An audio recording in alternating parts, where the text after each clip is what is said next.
Hey everybody, welcome.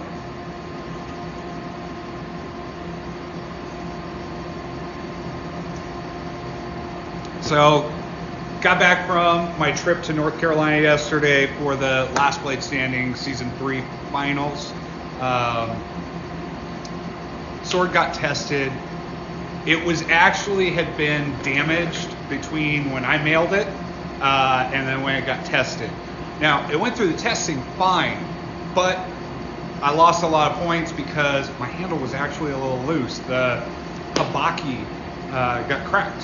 And so I know what I could have done different. And I got some great pointers and constructive criticism from David Baker, the man, the myth, the legend.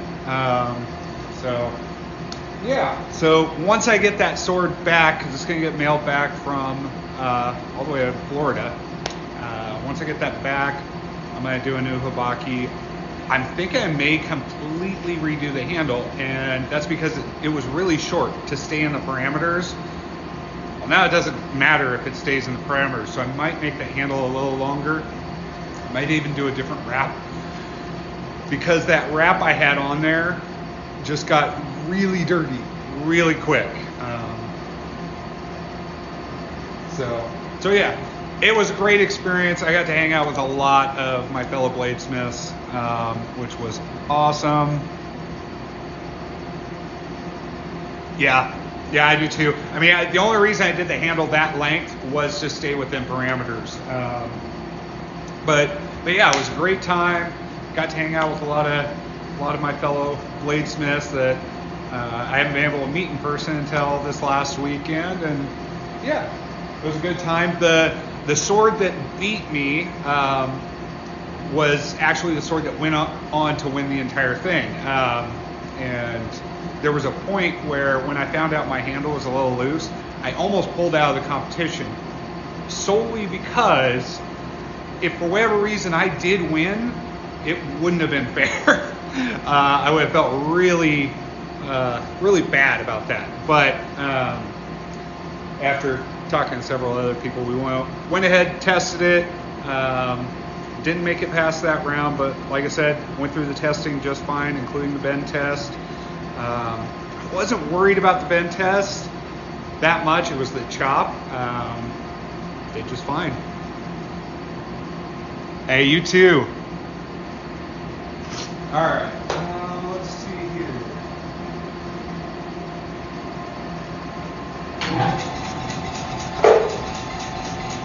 We're going to do some power hammer work. I've got a piece of 1,000-layer Damascus that I need to prep out for a spear that I'm going to do. So, what I need to do first, because it's actually going to be a copper kumai spear. It's going to be interesting. I'm kind of stoked about it though. I think it'll turn out well.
I got a big piece of 41, I can't remember if it's 4140 or 4160. I think it's 4140. In here, I'm trying to get nice and hot, but of course it's going to take a while. So I've been wanting to make a hammer, actually a dog's head hammer. So I think that's what I'm gonna at least get started on. With that, I also have this chef's knife I've got to do some work on. It's a little rough. So I just gotta isolate it, start the tang, and clean up this blade. And then I've got a big piece of copper Damascus that I've got to draw out today as well. So I only have 2 days this week to work, today and tomorrow, because we're going on a family trip Wednesday for a week.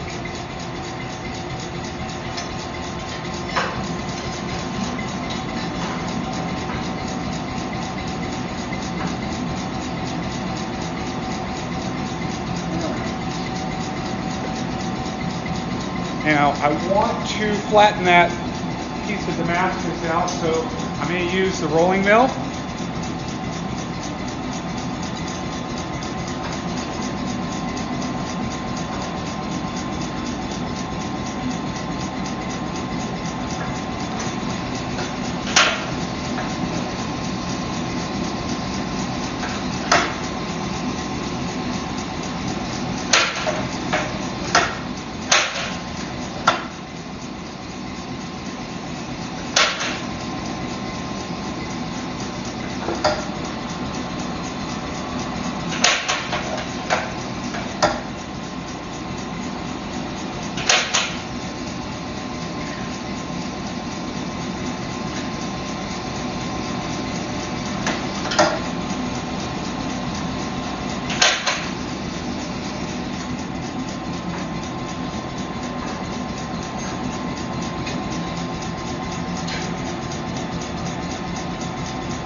That step is done.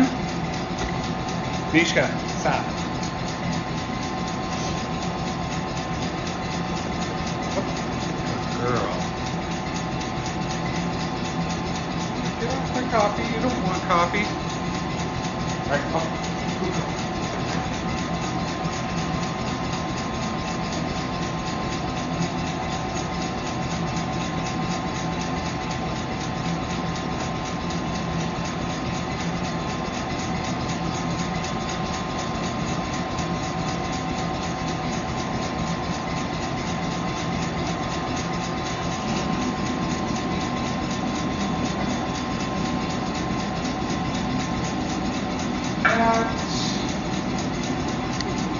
Straighten this out real quick.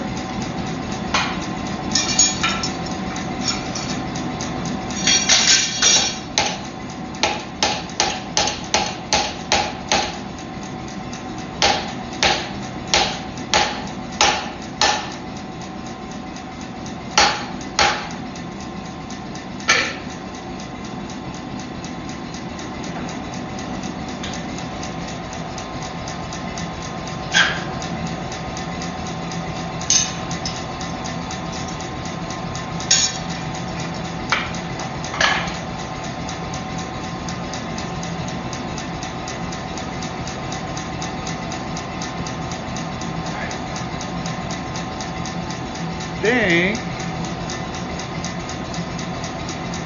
think what I'm going to do next, I'm going to change out the dies in the press to my flattening dies. Actually, no, I'm going to wait a minute because I want to use those to isolate the tang on that chef's knife.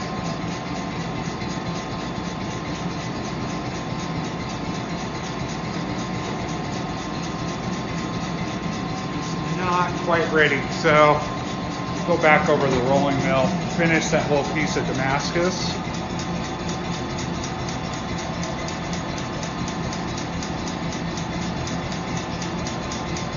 I just need enough of it that I can cut it up into 3 even pieces and stack it up for the 2 months.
All right, so I've actually got quite a few things in the forge right now.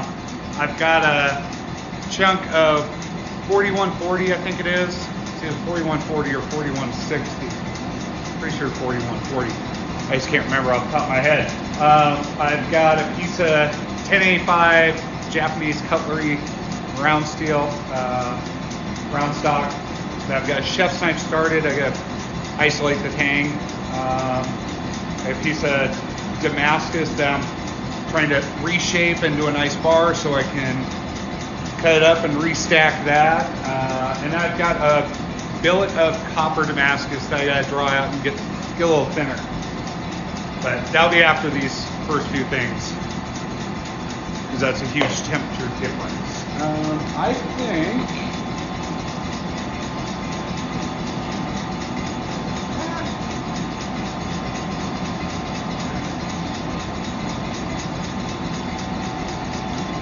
think we can probably isolate that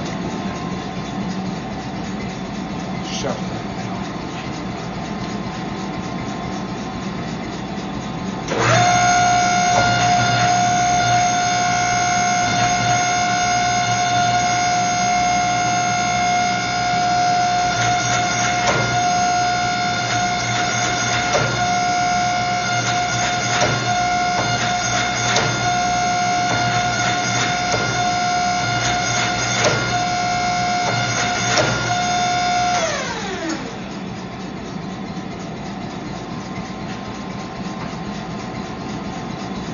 All right.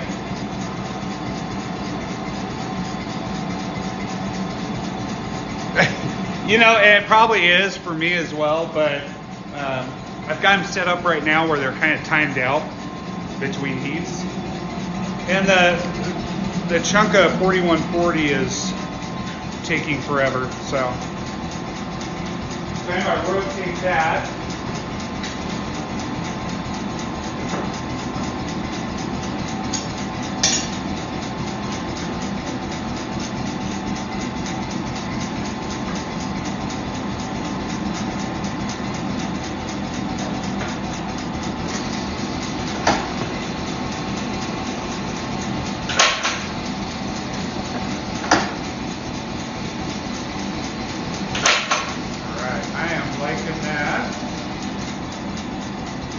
Okay. Pretty straight. I got a little, you can see a little bump in it. I'm gonna fix.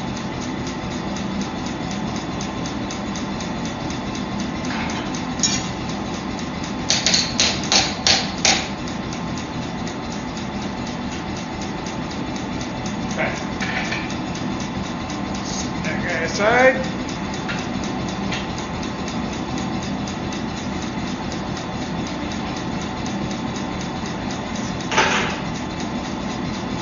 Back on over to that press, get a little more of that tang.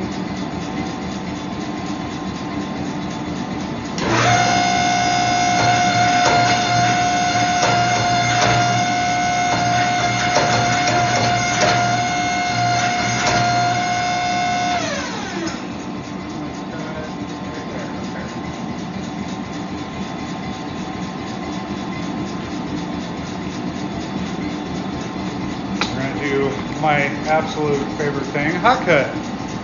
I don't really hate them that much. It just,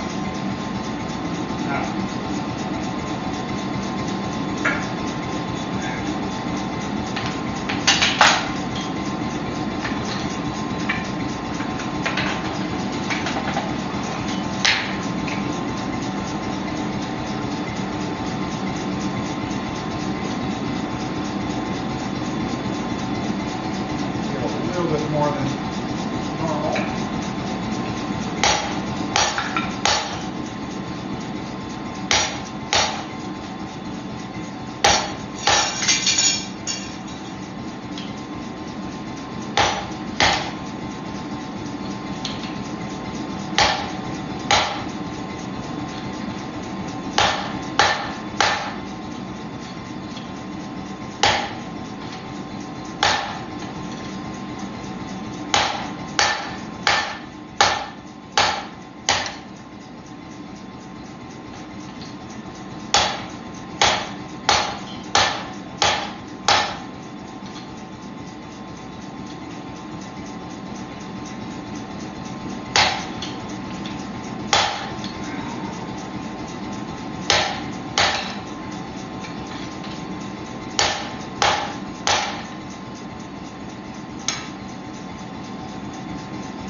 Okay.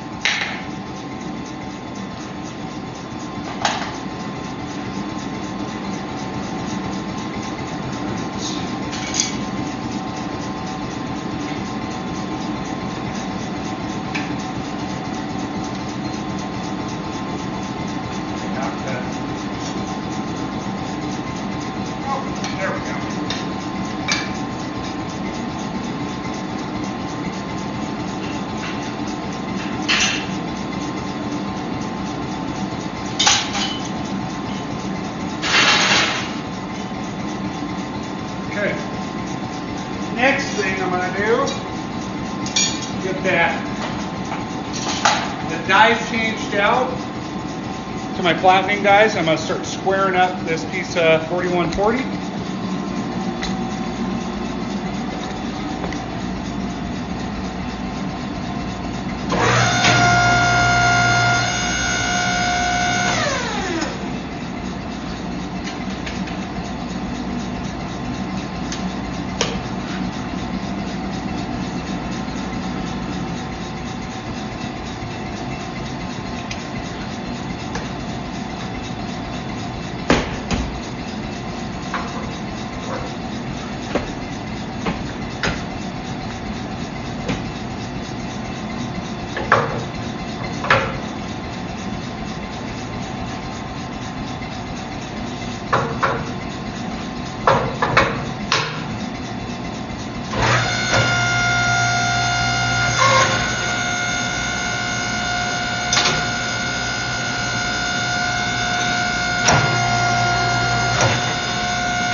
So I wonder if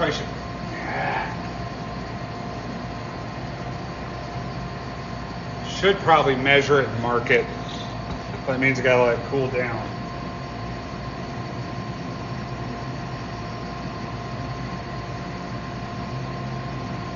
I think we'll do another pass, square it up, then we'll let it cool down. I'll get it marked where I'm going to punch it with the press.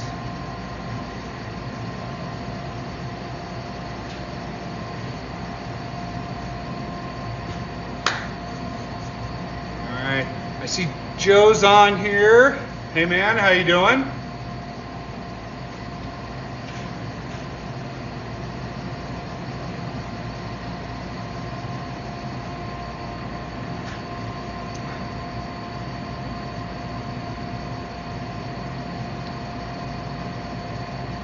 Yeah, it was great to meet you too, man.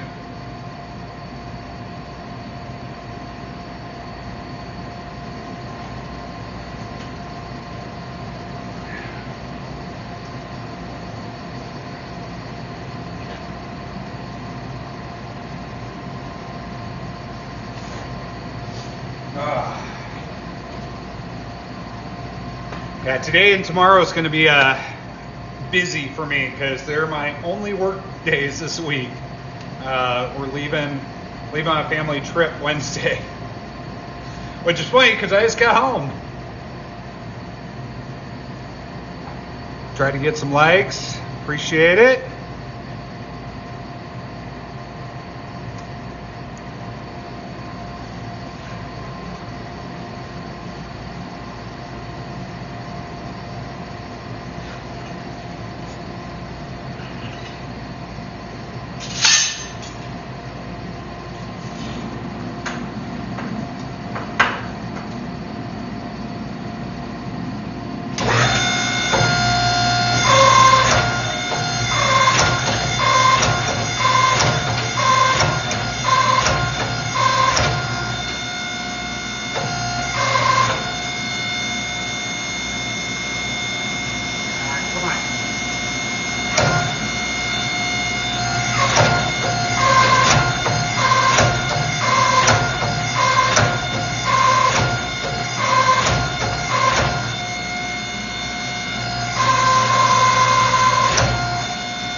Let's go get that thing marked. I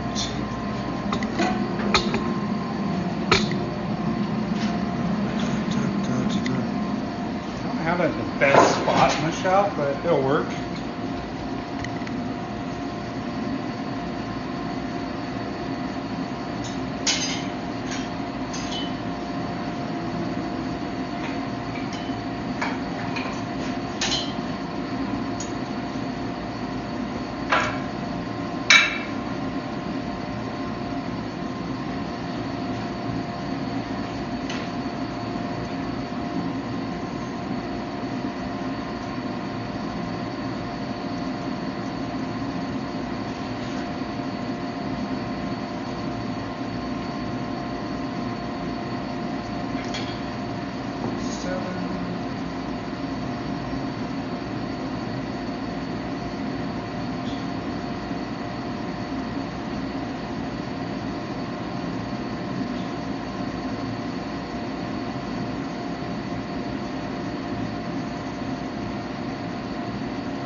Get it nice and hot.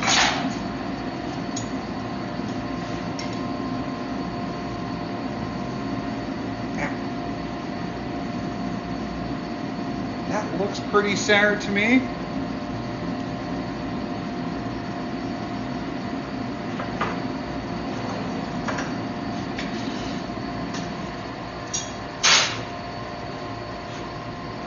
Let's go get those dies changed out. Camera back over here.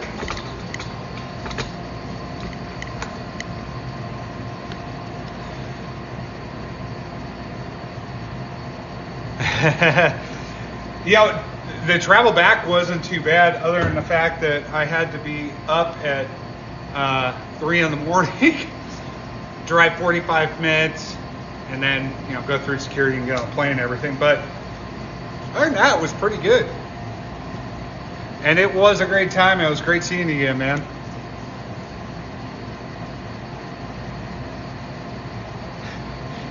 Yeah, I'm making a dog's head. I've wanted to make one for a while, and then after seeing that one, OAM, I don't know who that is. So, Jacob, how you doing? All right.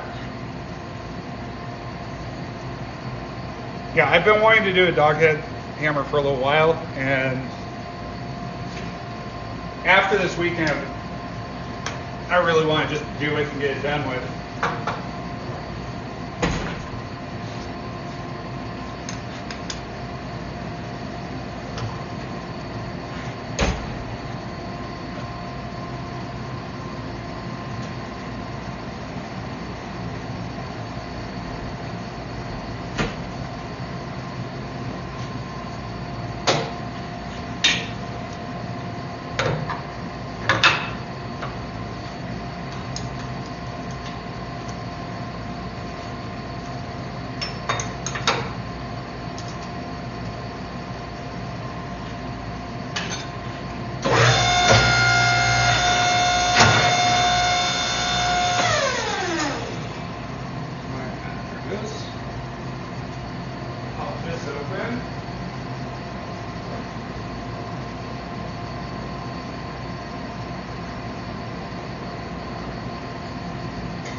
Yeah.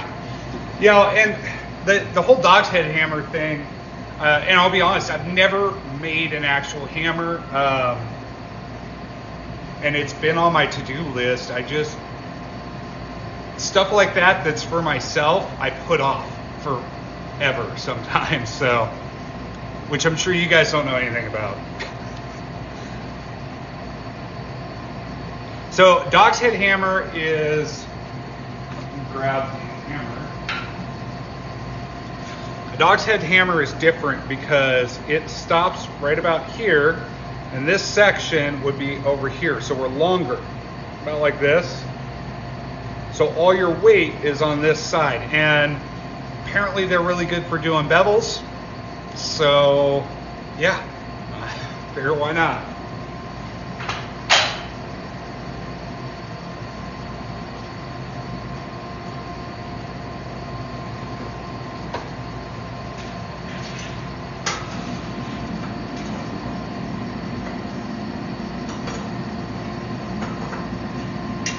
Getting there.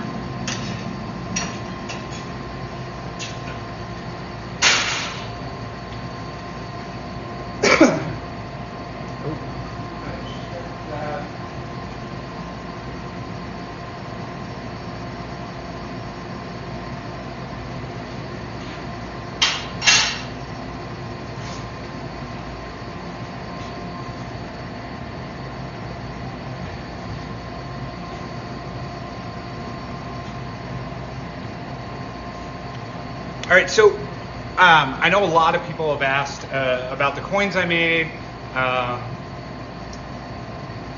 I've kind of got a plan on how I want to do this with the coins, because what I want to ultimately do is have the purchase of a coin go towards essentially a raffle ticket for a knife. So what I'm thinking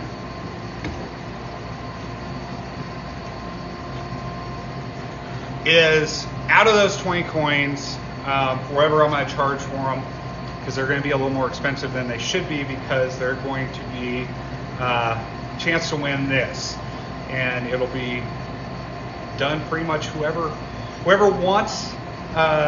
wins is going to have the chance to pick the handle material, pick the finish. I think it'd be pretty cool and a lot of fun, and hopefully make somebody happy. But that's kind of what I'm thinking. What do you guys think?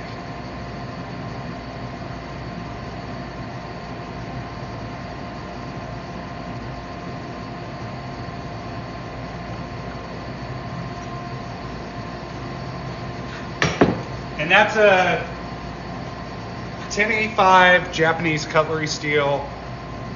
It's going to be a really nice knife.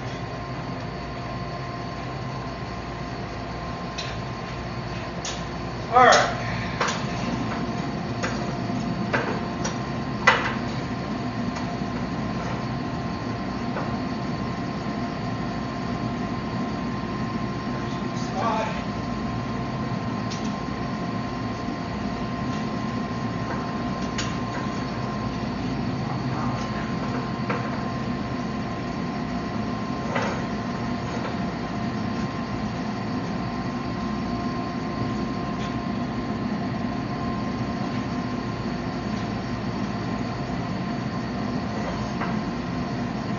Okay. Actually, I'm gonna move the camera so you guys can kind of see better what's going on.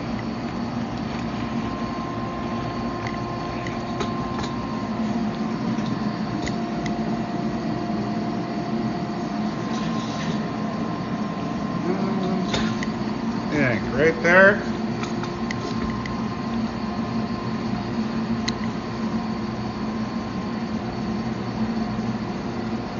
There we go.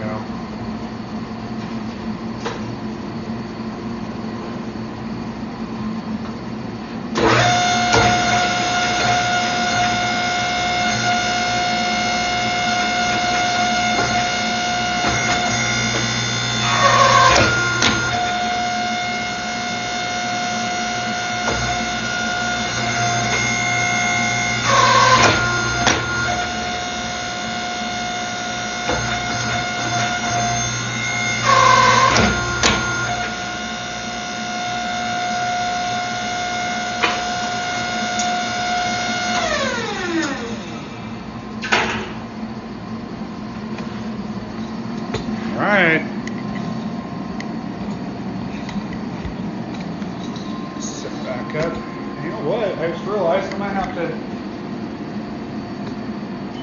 There we go. I have to get my switch block back out. I put it away earlier and shouldn't have.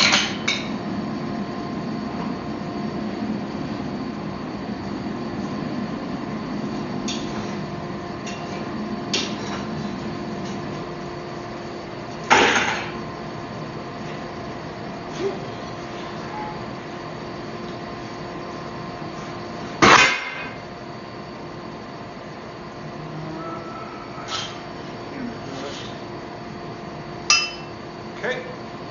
Now I bought this drip from a blacksmith off of Etsy. To be honest, when it's stuff like this and the price is right, within reason, I'm gonna spend the money and help out another maker. In fact, there's a lot of stuff where I know some guys will make them, build them, like the rolling mill, stuff like that. The amount of time and energy and money that I would put into building that is better served making knives. So stuff like that I'll just buy. Misha, stop chewing. chewing our legs. I think it's humidity change.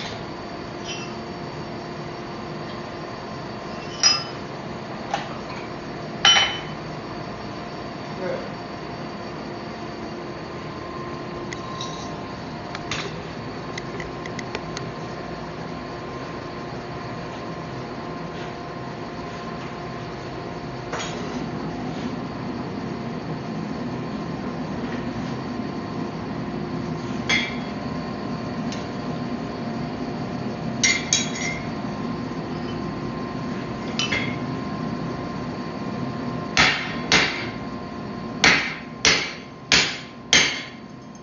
Yep.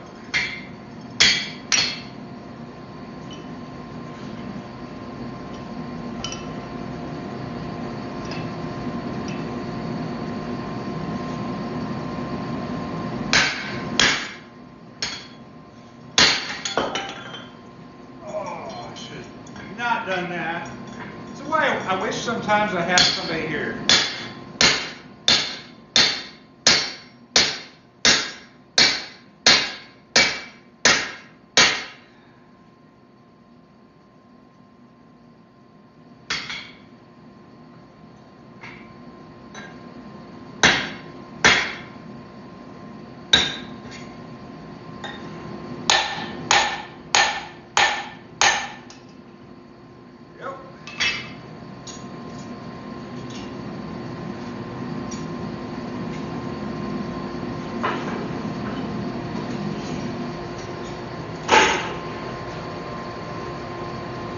Now, I may be doing this in the wrong order or something like that. I don't know. I am. All I've done is seen pictures of these dog head hammers, and I got see one in person this weekend, this past weekend. So that's all I'm going off of.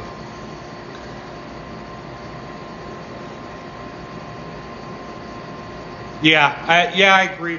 You know, when my oldest was in town, I had him help me on a few things because I was drifting that big axe I'm working on. I could have done it by myself, but it would take 3 times longer than it did. So that was really nice.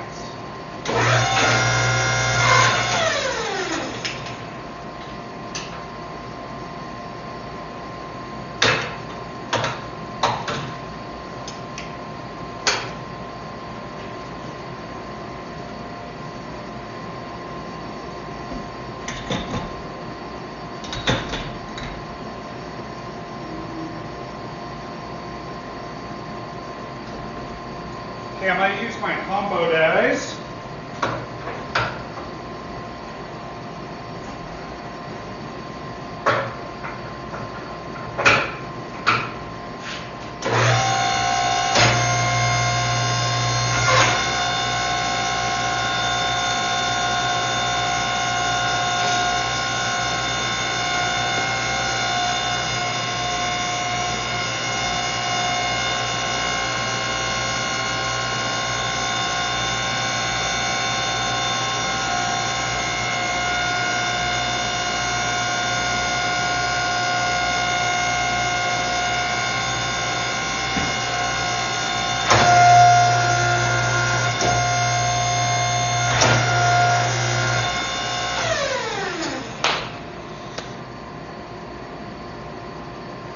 What's wrong with the roller skates?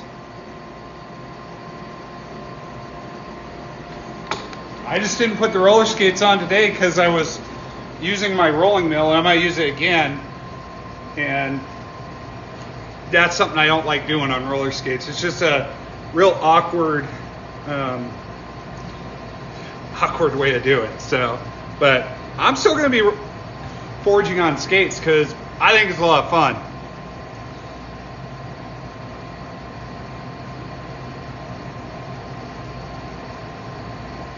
Thanks, Joe. Yeah, I've had people ask about, an apprenticeship and such, and I'm not there yet, I don't feel. And maybe I could be, I don't know, but it just seems like a lot more work and a lot more things to take care of. Maybe if I took somebody on for 1 day a week, you know, or for a few hours here and there, and then get them trained up, that might be doable.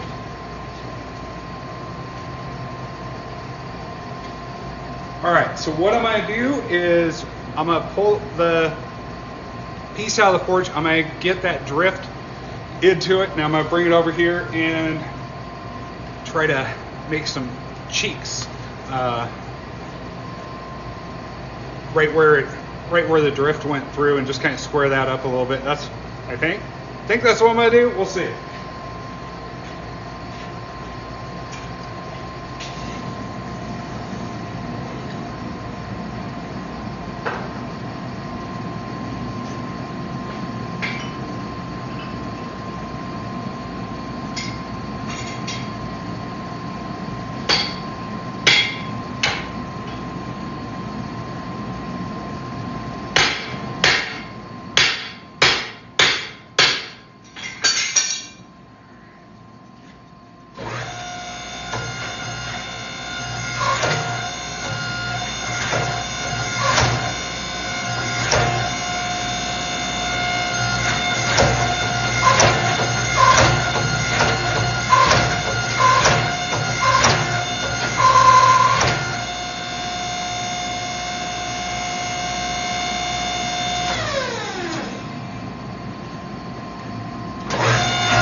Okay.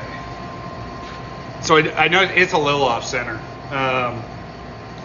It may work itself out. I don't know, but we'll see. This is just kind of fun for me. Like I said, I've been wanting to make a dog's head hammer, and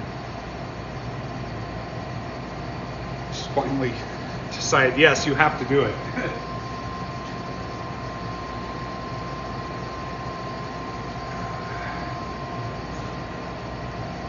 So, but hey, I see we've got plenty of people watching right now. Hey, I appreciate it. If you don't already follow me, hit that follow button. My name's Brock. I'm the owner and bladesmith of Woodson Knife Co. Right now I'm working on forging out a dog's head hammer. It's primarily used for bevels. It's the first hammer I've done. So hopefully it turns out usable. We'll see. But again, if you don't already follow me, hit that follow button. Also do me a favor, if you can, hit that like button. If you're on the phone, tap on your screen. The more times you do, the more likes I get, which means the more likely I am to show up on other people's For You page, which helps me grow my page. And let me tell you, over the past 4 or 5 months, my page has died. I think I've picked up 1,000 new followers in the past 4 or 5 months. Most of my videos are only getting a few views here and there. I don't know what I did to the algorithm gods, but yeah, I've been trying really hard to fix it, but it doesn't seem to be working too well.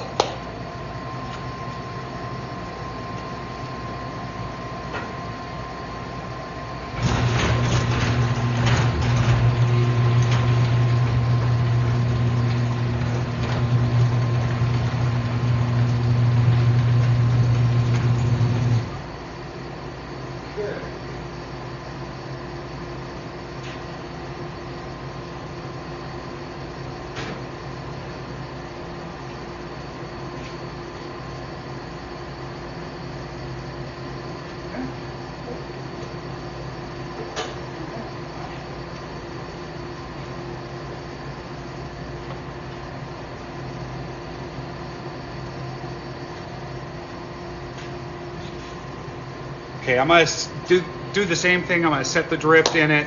I'm gonna come over here and mess around with it a little bit. After that, we're gonna really push the drift through and start kind of cleaning up the shape.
Alright, so we're a little uneven. I didn't quite see that, but it's kicked off just a little bit.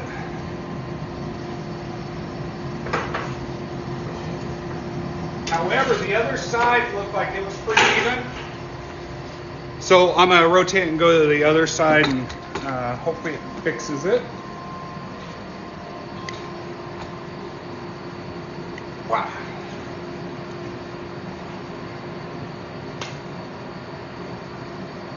Yep, I'm in Washington. I'm in Spokane, Washington. So that's the east side of Washington State, over by Idaho.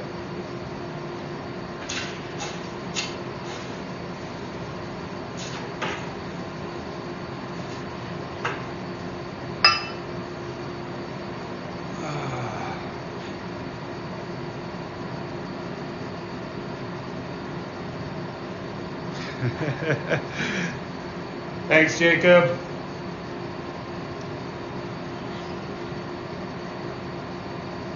All right. Now we just gotta wait for the steel to get hot. The worst part. It's like waiting on paint to dry.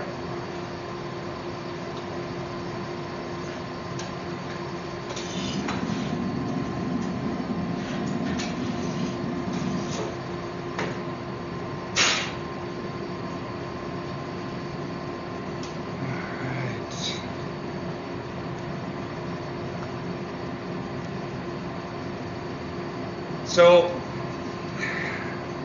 I'm trying to figure out how I'm going to utilize my time for the next 2 days, besides what I'm doing right now,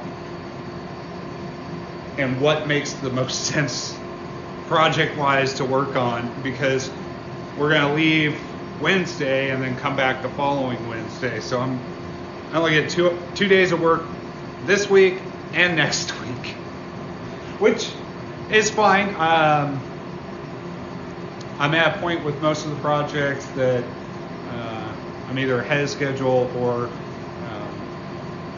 newer orders. So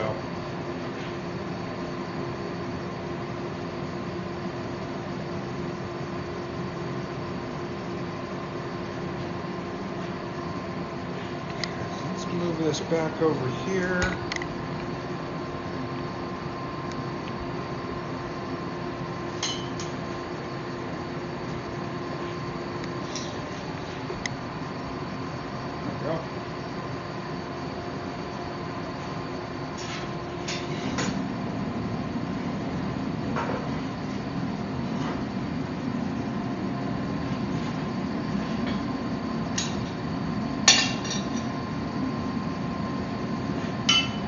Side's a little off too.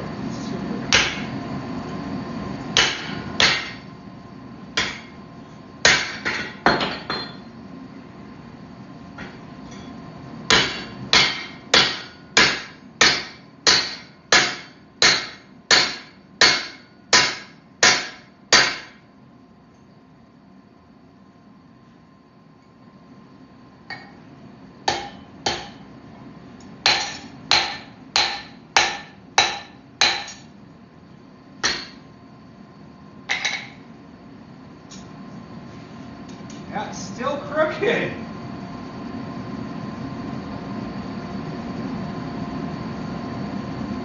And it's making the whole thing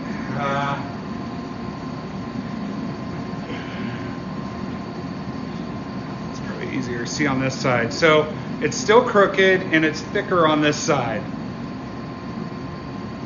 Anybody got a suggestion for me?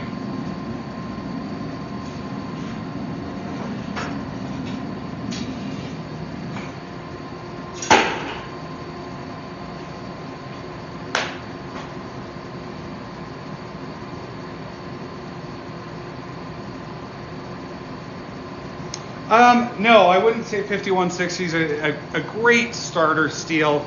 I would honestly say 1084, and that's kind of what I've heard most bladesmiths recommend for a starter steel. It's easy to forge. The heat treat's really simple, and you can heat treat it with Parks 50, which is, and I believe, a little bit more commonly used than the AAA, which is what you really should use with 5160. So 5160 is fine. However, if you're trying to go for scrap leaf springs and stuff, it's not always 5160. If you're just practicing and playing around, go for the scrap pieces, but no, you may end up having issues because there may already been cracks in the steel, right? That's the problem with using unknown steel.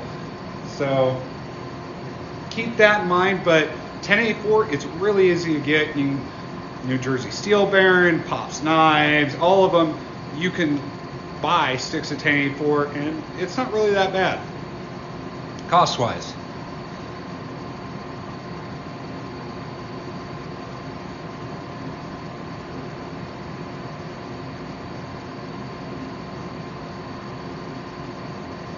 Place something in a hole.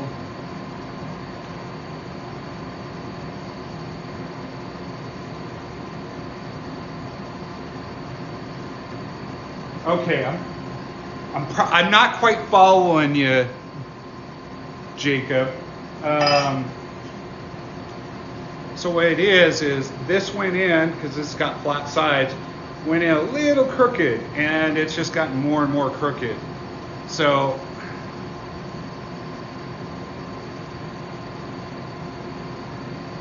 I mean, maybe it'll kind of work itself out. I don't know. So I'm going to go a little bit farther with the drift, then we'll go back to the press and press that a little bit. Maybe I can twist it then. I don't know. We'll see.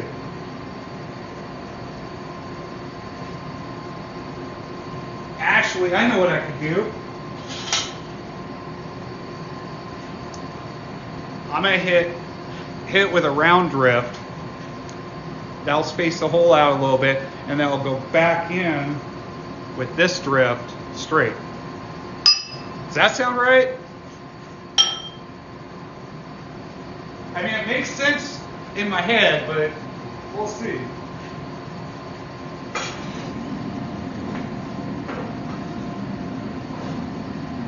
And Jacob, I may just not have been fully tracking what you were describing.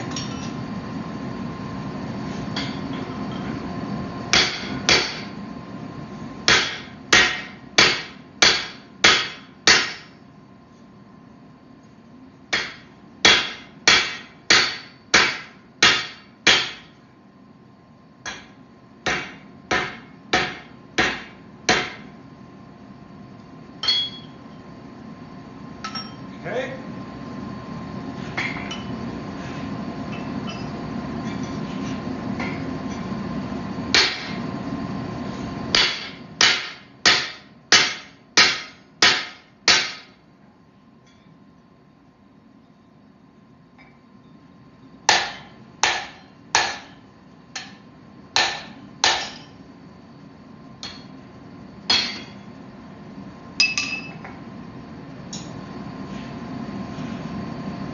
I think that actually works pretty good.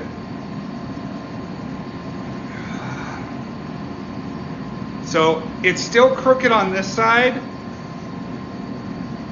but I think that'll fix itself as we go. Maybe not. I'll probably do the same process on this other side. It's kind of fun playing around with this.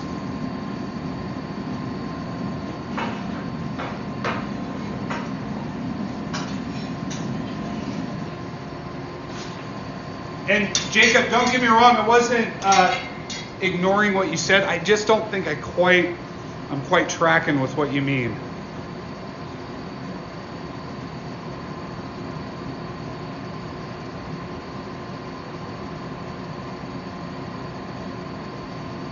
Oh, gotcha. Okay.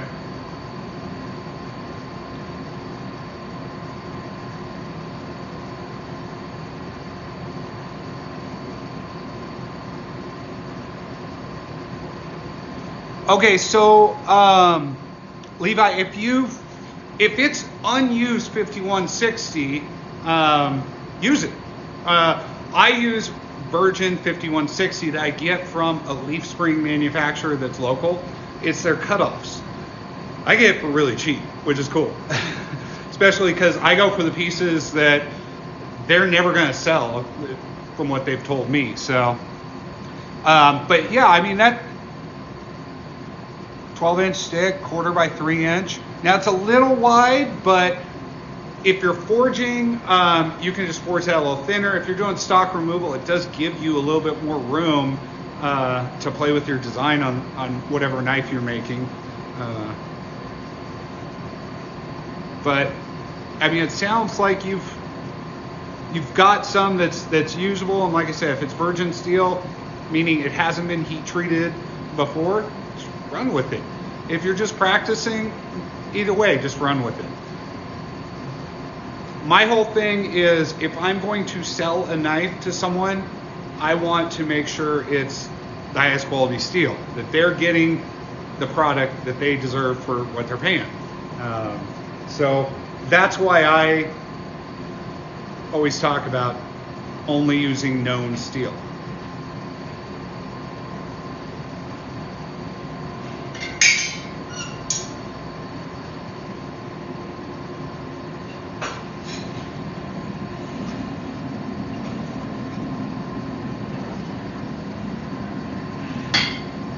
Okay, same thing, we're gonna hit with the round.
Clean up.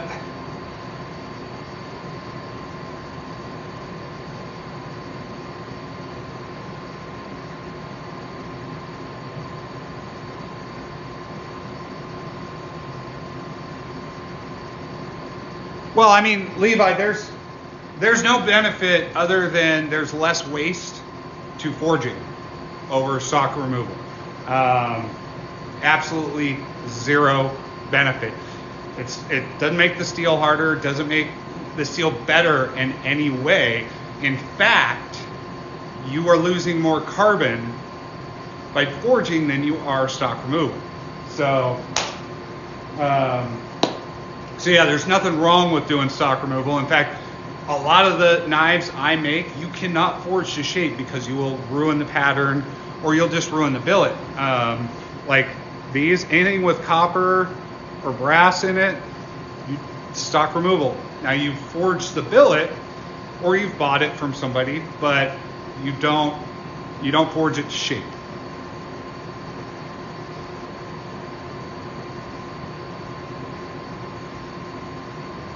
Yeah, that's snow.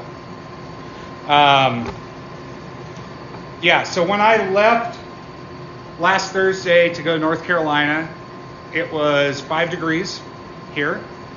And when I landed in North Carolina, it was 85 degrees.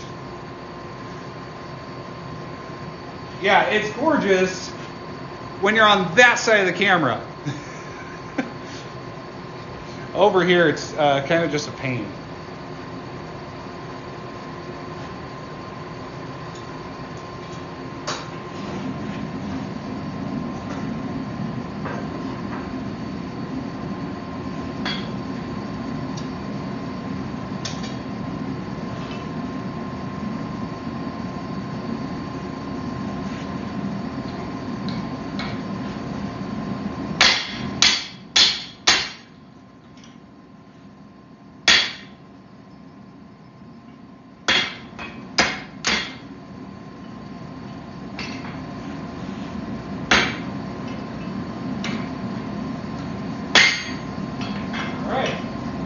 Not want to go through straight on that side.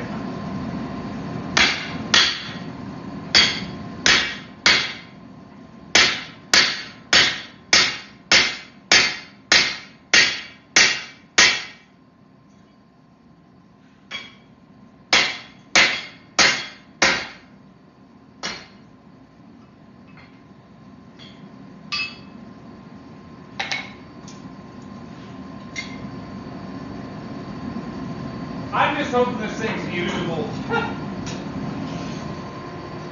by the time I finish messing with it.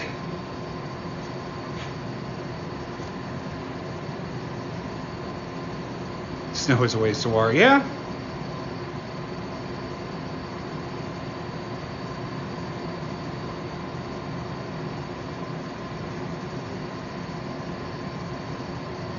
Yeah. Yeah, it's plenty warm in here.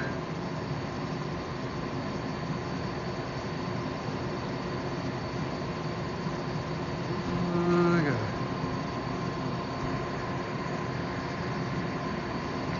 translate.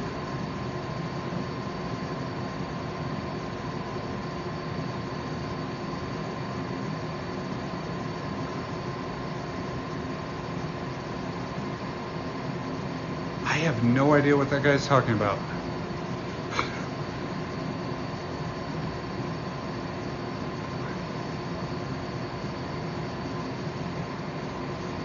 Yeah. Yeah, Joe, I know the weather's a lot nicer there. You don't have to rub it in.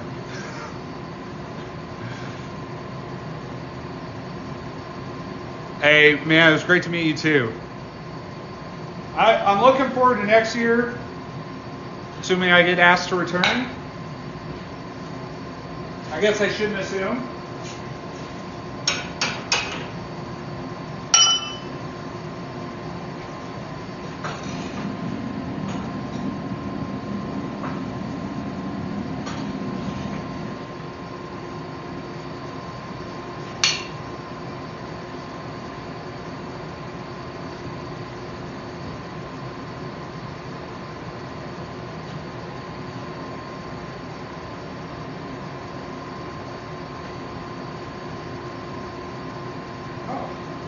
I just realized I still have coffee I could drink.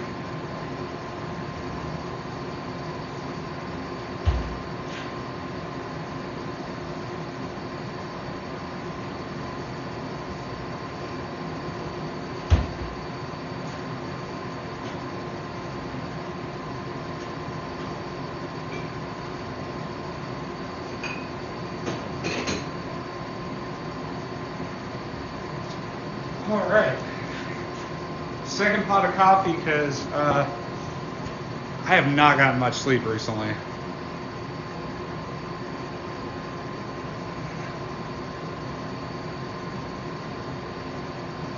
Oh, that's cool. Yeah, I'm chomping at the bit to get that Wakizashi back and get it fixed up.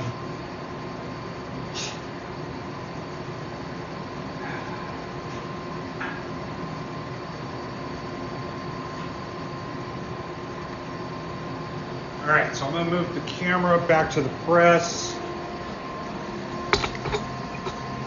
Actually, no, I think we're just gonna.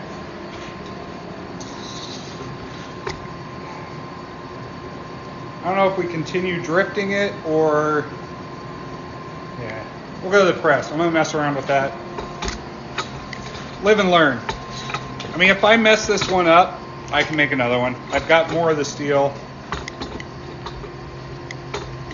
Camera sit down. There we go. 80. Yeah.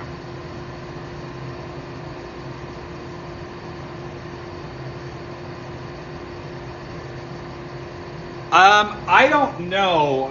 Originally, my wife forbade me from letting it go. So we'll see.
This thing's still not going straight.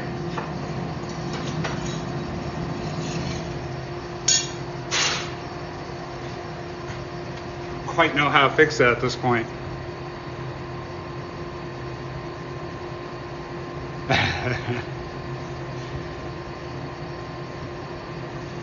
Yeah, I think her intention is to put it on the wall somewhere in the house, but we'll see. I don't know. I had a hell of an offer for it not too long ago, and it's very tempting, but I don't know.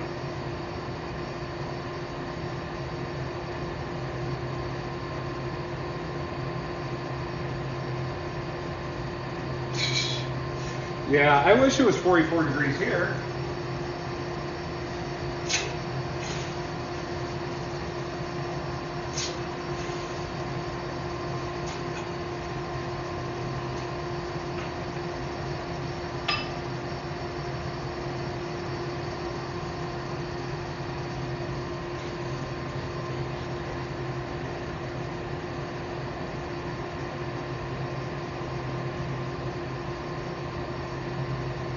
I don't know how to straighten that drift out. The only thing I can think of is running the round drift through it again and hopefully getting all that channel that's in there from the hammer drift out, make it round, that I can just kind of start over.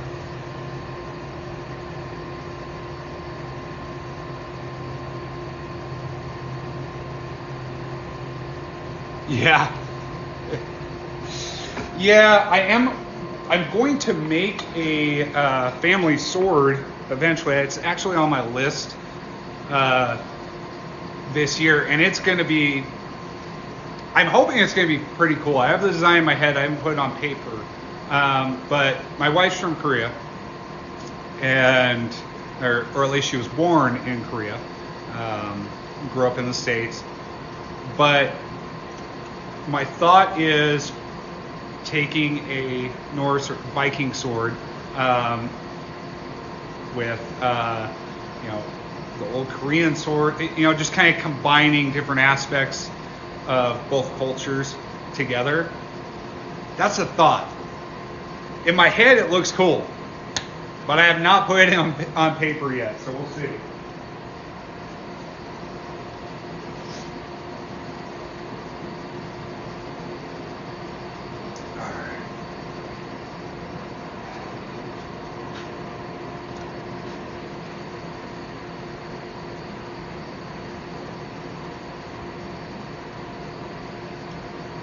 All right, on.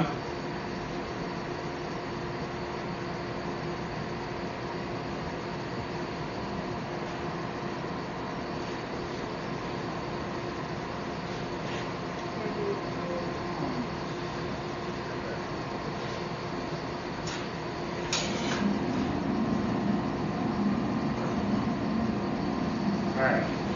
I'm going to try that rounding. Or the round drift again, see if I can get it that way, because this is bugging me.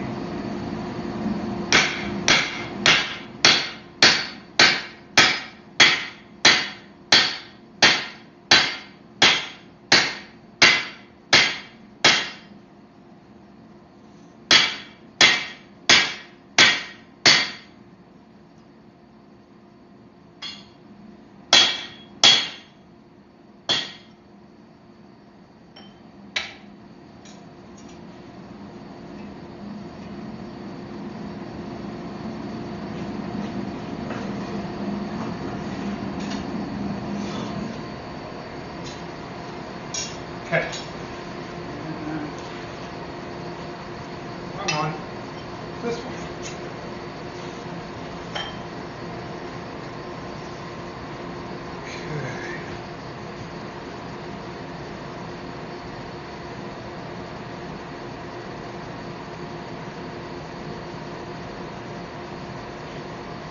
Okay. You know, my only thing is, so, you know, this has got flat sides on it, and it's in crooked. Boy, it's hard to tell. I mean, maybe I'd have enough leverage with a wrench on this. Tell you what, if what I'm doing now doesn't work, that's what I'm going to try, because if I put a good sized pipe wrench on this, I should be able to twist it a little bit.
Well, it's not an issue of it going in. Like, here's the, oh jeez, I'm gonna be able to explain this, right? Oh, okay, I know how to explain it. So it's not an issue of the drift going in like this. It's an issue of, because this drift has flat sides, it's an issue of those flat sides being twisted. So what I need to do is be able to twist the drift. Or what I'm trying to do here is get rid of those flat sides so I can redo them. We'll see. Should be ready. Like I said, if this doesn't work, I'm going to do what you suggested through the bike.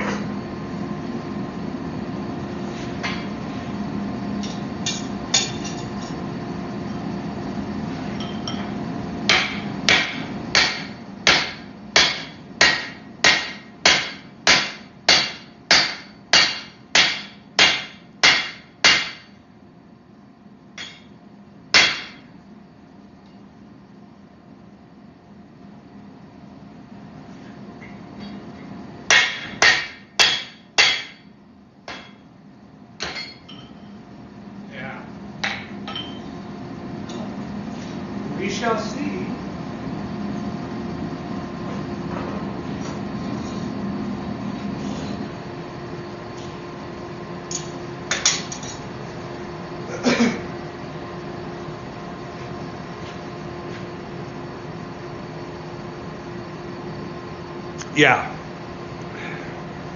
Yeah, so what I did is went through it with this guy on both sides. So now the hole itself is round. And I'm going to go back and be extra careful that I get this straight. So that's the plan. We'll see.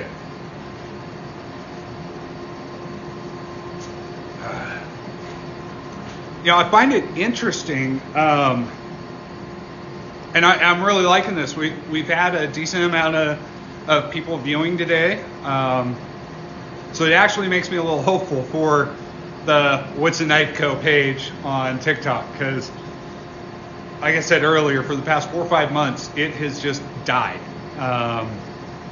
which is very disheartening, but hopefully we're going back in the right direction. And hey, thank you everybody for joining me. I'll give my little spiel again. My name's Brock. I am the owner and bladesmith of Woodson Knife Co. Right now I'm working on a dog's head hammer. It's my first hammer. So we'll see how this goes. But thank you guys for joining. And please, if you don't already, hit that follow button and hit that like button.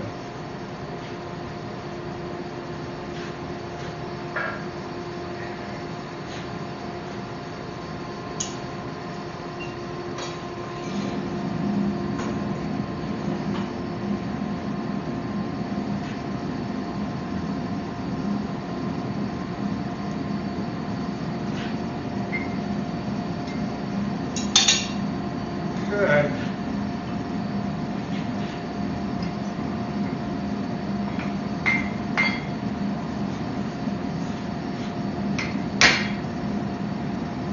That looks really straight.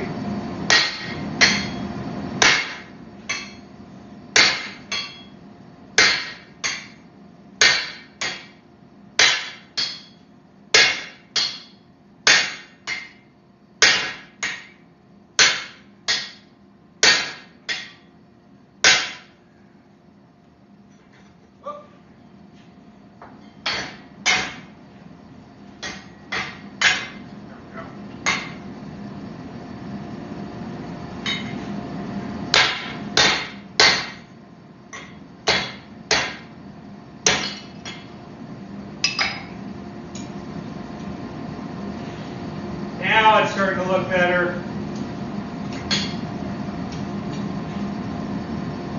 Hold it. Starting to look a lot better.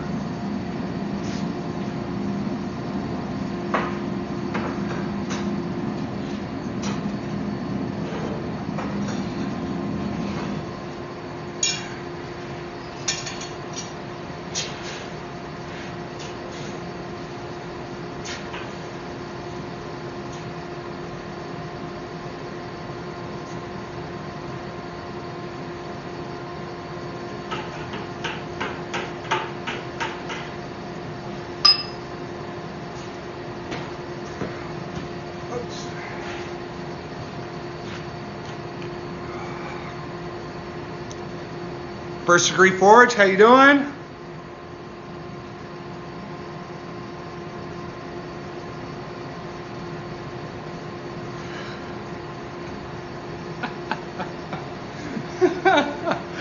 Much prettier in person. I think you're thinking of Mishka. She's the pretty one. Huh, good girl.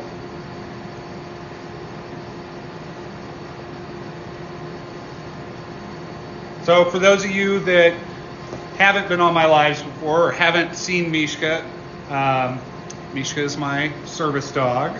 I've had her for about 1.5 years, and she is about 3.5 years old. She has this thing when I'm on lives and I start talking. If I haven't paid attention to her in the past 10 minutes or so, she's got to get, up on me and get in the getting alive. It's funny.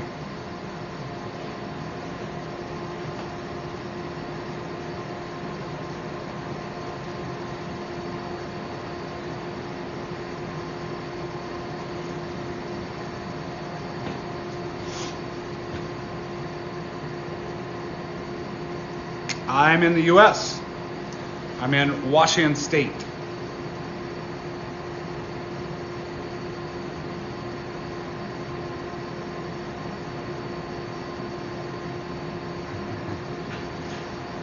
Thanks, Bob.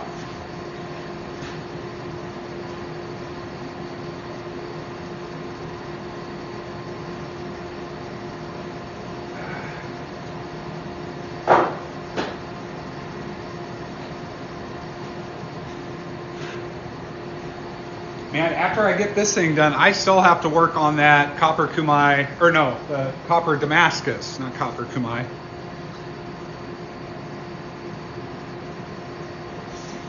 Yep. Now I've got this billet, it's already started.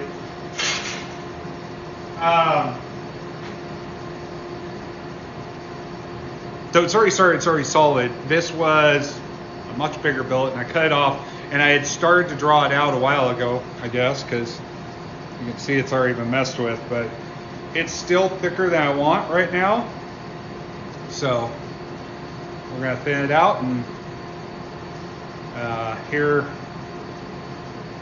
in the next few weeks, next 2 weeks, I've got to make some more death kumai with this. So.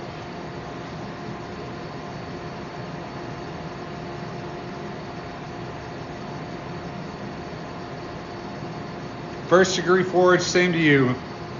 It was really awesome. I had a great time.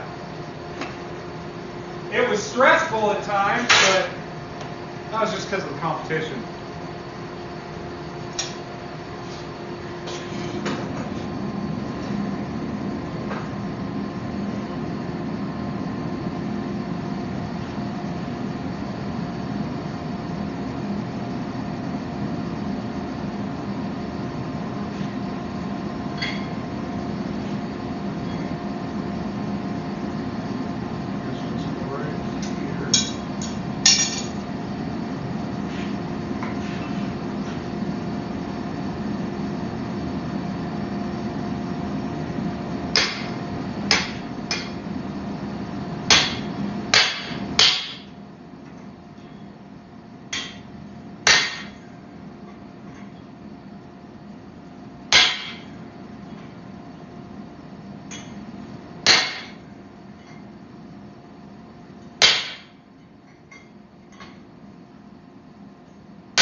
Cup of mud?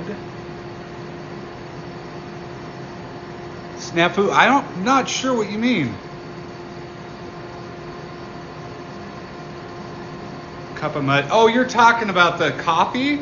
My coffee?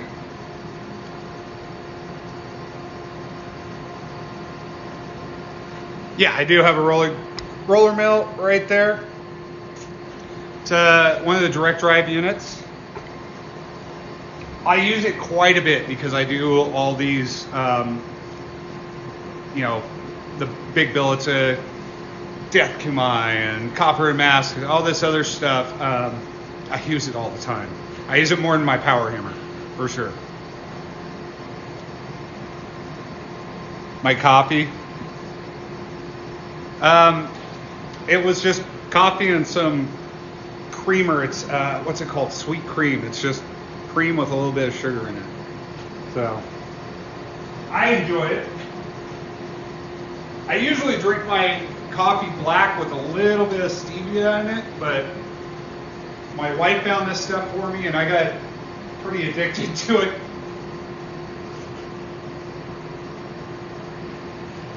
All right, on this next one, we're going to go back to the press.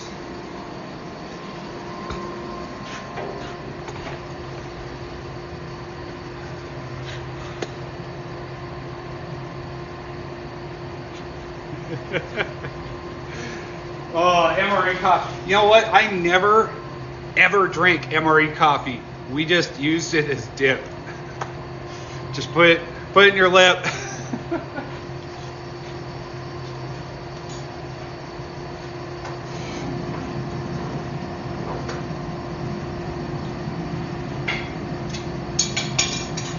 And I can't be the only one.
There.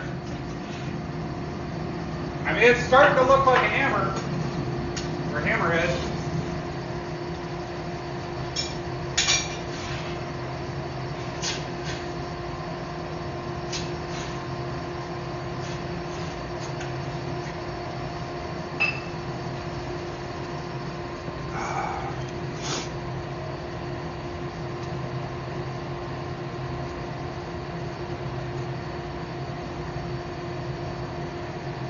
All right, Bob. So now I've never used a dog head hammer.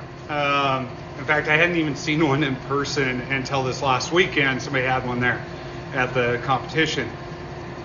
So apparently they're really good for doing bevels. The way all the weight's towards the front, I guess. Again, I've never used one, but that's what I've been told is it's great for bevels.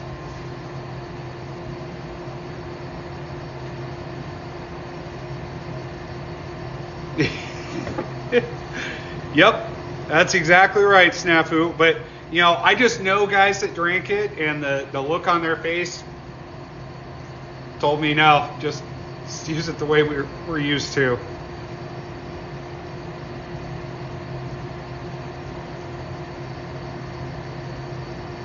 Yep.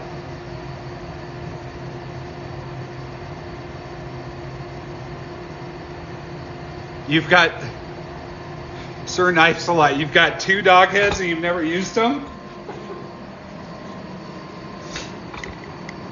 Well, and I've been meaning to make a hammer and just haven't really had an idea of what I want to make. I need to redo this handle. Jeez. It's gotten bad.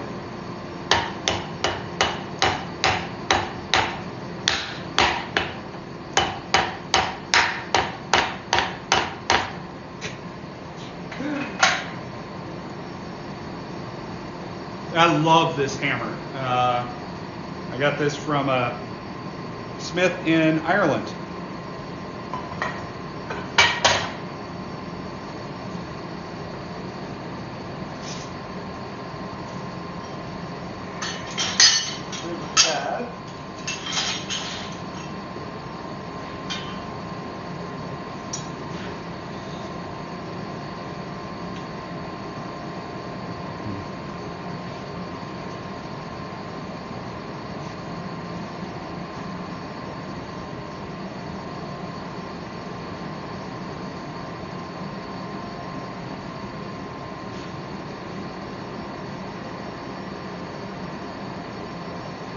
Notice the temp on my forge was down below 2,000.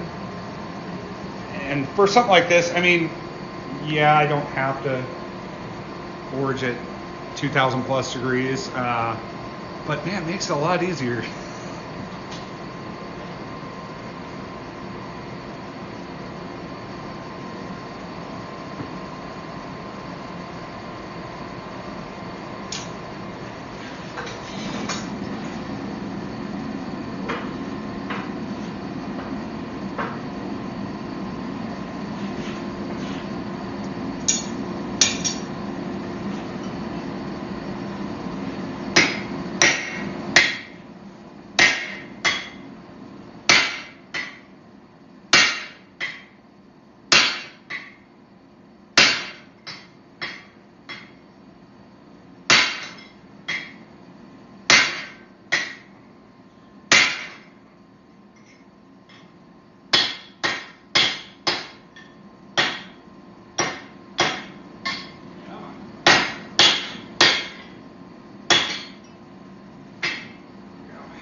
You're talking about this one?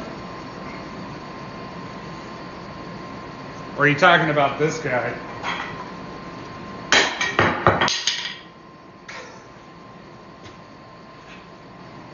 Probably talking about this one. Yeah, I don't know. I need to redo it. Probably be one of my next projects. I'm supposed to be getting some big piece of hickory here soon, so I'll start making some handles. I'm replacing some of my handles.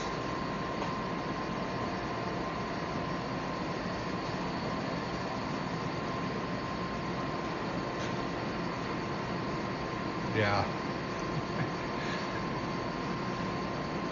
You know, and I haven't had a problem with it.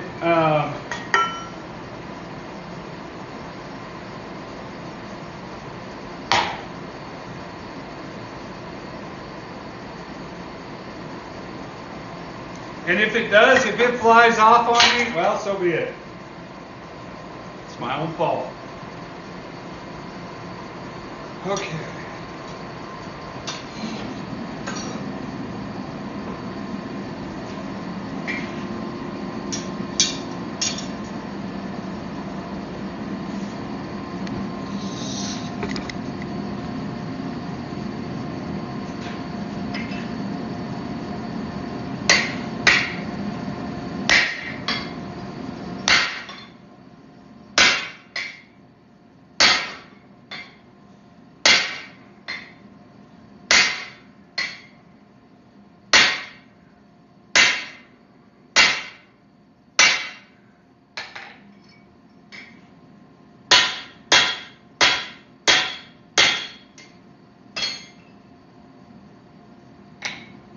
It's still pushed over to one side.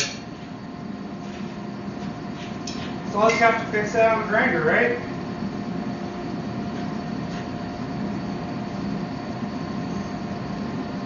Or just have an uneven hammer.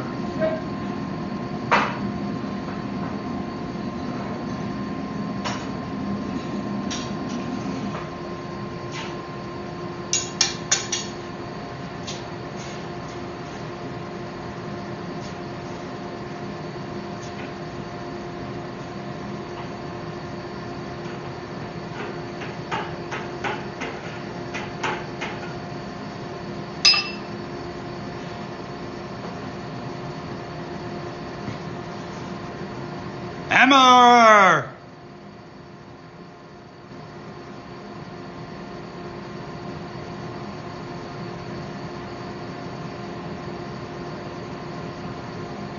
Oh, make a track system for the camera?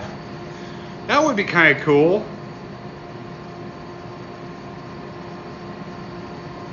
Nice. Yeah, I could mill out the hole. I'm sure I'll use some file work or do some file work on it, but this is my first hammer, let alone first dog's head hammer. So, yeah.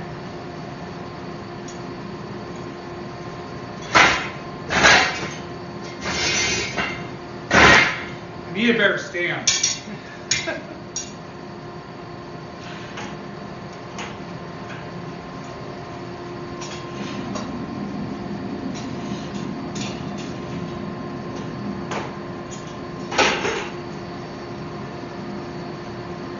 Okay, so it's going to take a minute to heat back up.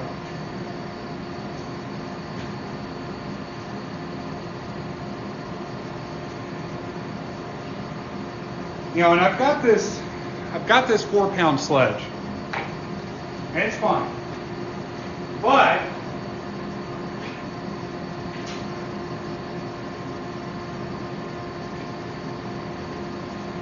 I've got this 2 1/4 piece of 4140. You know what though? Yeah, that's definitely a lot heavier. So I haven't weighed this. But I'm thinking about making a hammer out of it. Just for doing drifts, getting a little bit more weight and make a longer handle for it.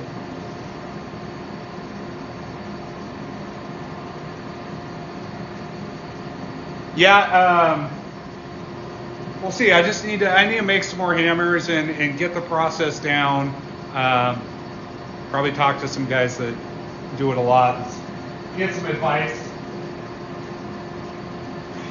But I think eventually I will start making hammers and selling them. Because this is kind of fun, not gonna lie.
An idea how I'm gonna fix it.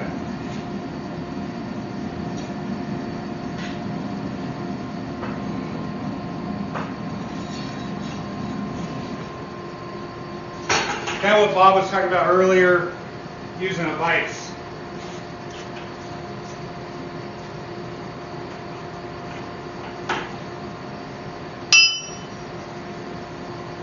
So what I'll do is I'll put it in a vise.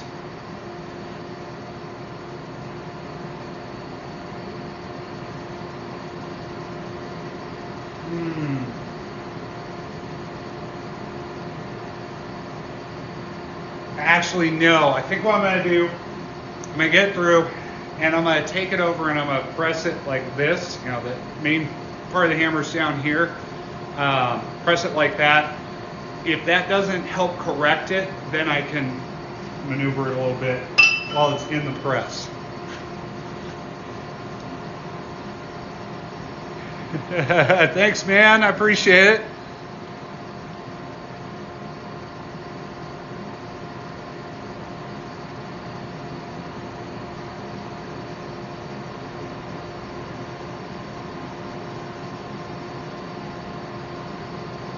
Yeah, not as much at least. Ooh, I gotta look up the heat treat specs for 4140 because I don't think I have it written down anywhere, and I don't remember what it was. It's been a while. All right. Move the camera.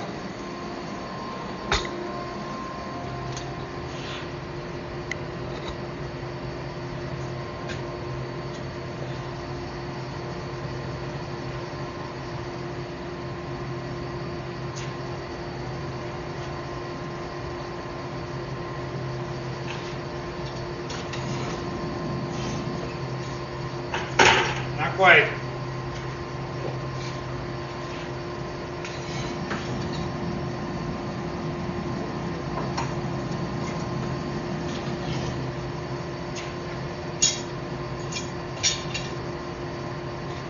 Not quite, but we're getting there.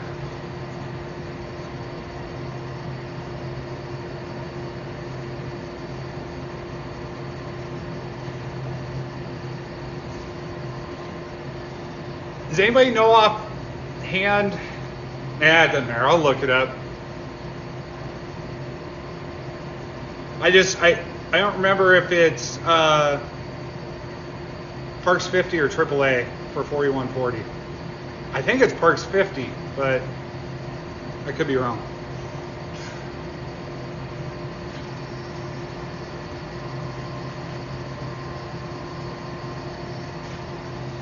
Oh, and I came home with a big piece of anchor chain, which I'm stoked about. I've been trying to get one for a while, and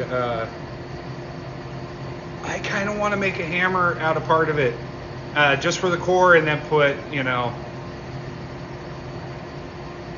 base it with like, a piece of 4140 or something like that.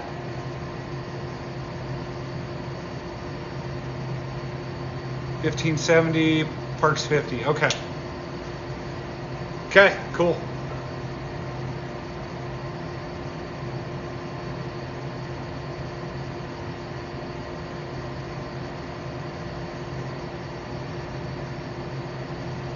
All right, let's see if this is about ready yet. There we go.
Well, I'm having a heck of a time.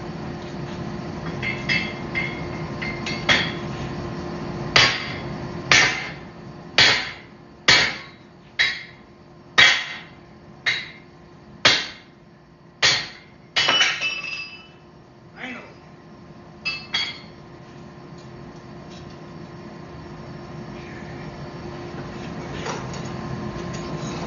All right. That back back up to temp, and then I'm gonna re-square the head of it. It's a little off.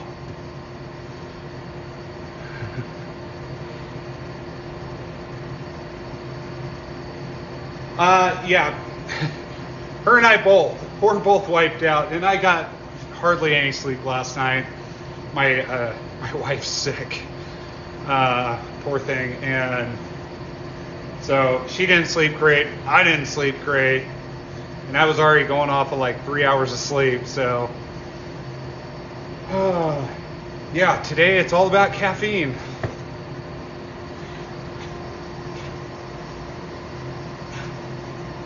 Speaking of Ishka, where is she? Oh, she's over there.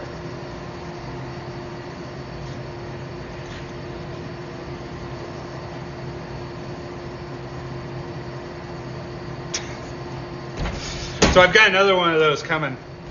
I'm going to do hopefully a cool video with. We'll see.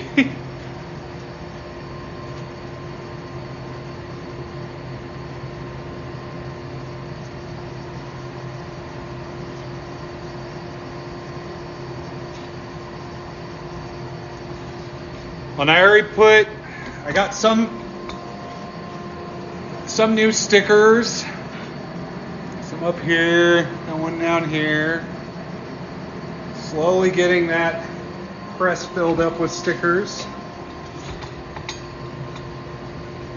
I'm gonna just cover this whole thing, front and back, probably eventually. It's just gonna take forever.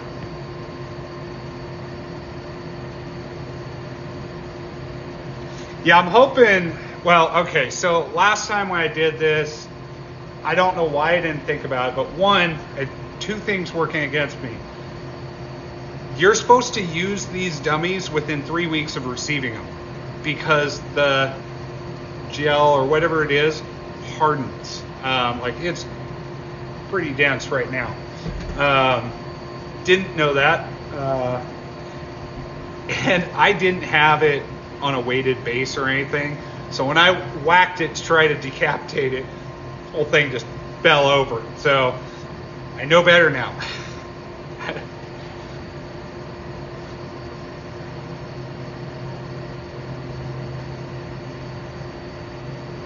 Heck yeah, man. That'd be nice. We can do some trading, some sticker trading.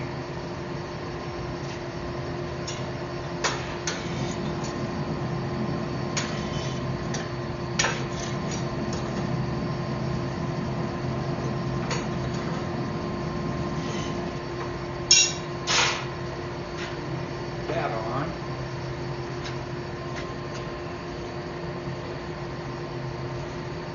All right, so after we're almost done with this, and after that, I'm gonna turn the temperature way down, and we're gonna start working on that copper Damascus, drying it out.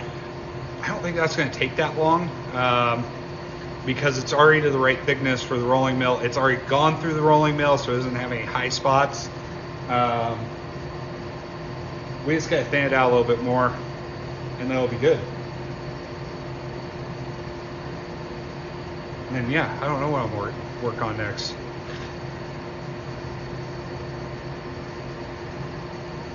Yeah, 16 plus. Now, I really, really wish I had got the 25. But it's one of those things. This was the first major piece of tooling I bought. And, you know, besides 2x72 grinder. That was the first thing I got. But so this was the second, and it was fine. It's still fine. I still love using it, but I think I would benefit from having a little bit more pressure.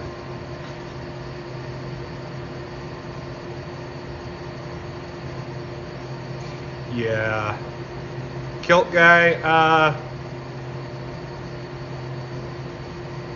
I don't like you right now. I'm jealous.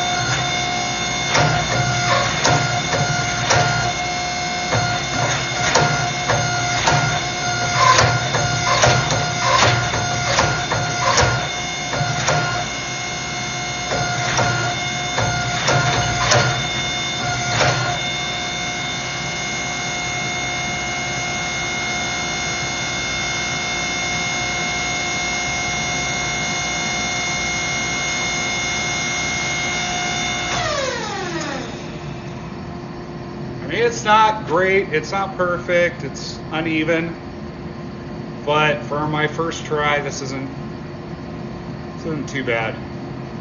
Do a bunch of work on the grinder, but all right, I'm gonna set it aside.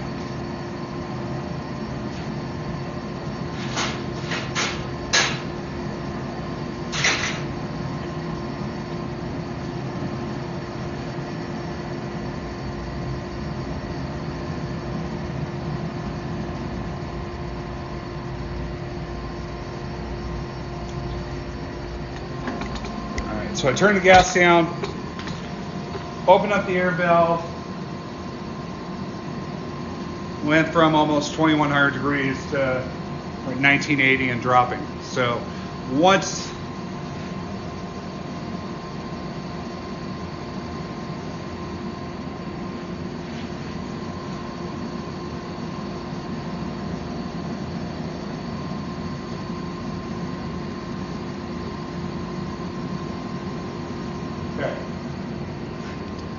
all right, so we're at 1955 degrees.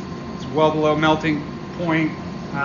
Just giving it a little time to air out in there because even though the temperature probe says that, as soon as I close this door, actually, I think that's going to hop up a little bit.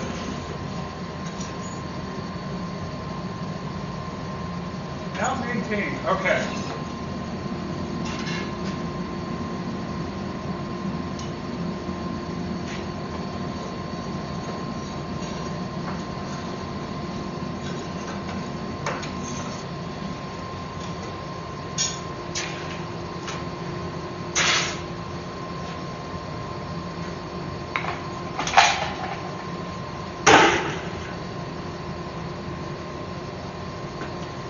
All right.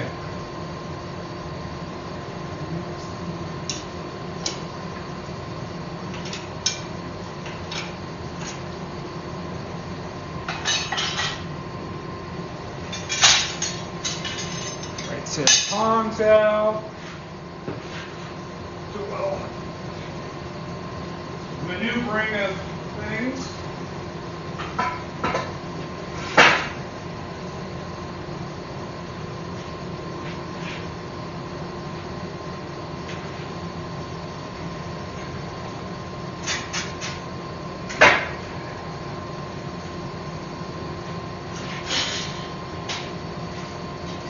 Yep.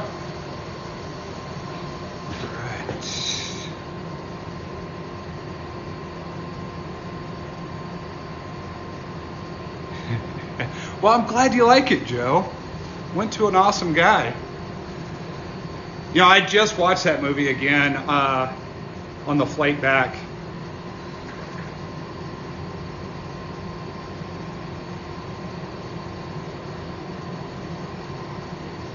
So my rolling mill, it's right at about 4 inches. I have some space where I can cheat it over, but the bottom roller is 4 inches wide. I would prefer one that was 5 inches. That would be perfect. I think 6 is a little bit much, but I think 5 inches would be perfect because most of my billets are 4 inches wide. It just gives me a little bit more play.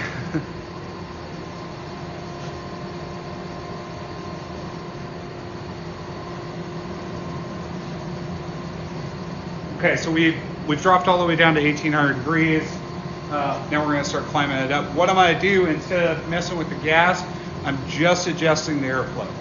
So right now I'm closing that the valve right there. So I'm just closing that a little bit at a time, watching it come up. Once we get to about 1930 degrees, I'm going to stop messing with it and let it come up naturally.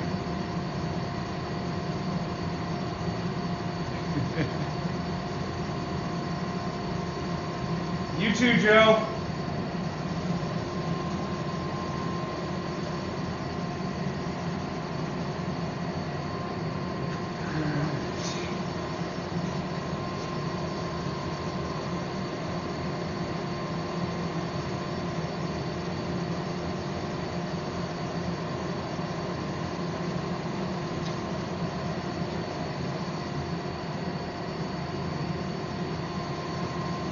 All right, hey everybody, thanks for joining.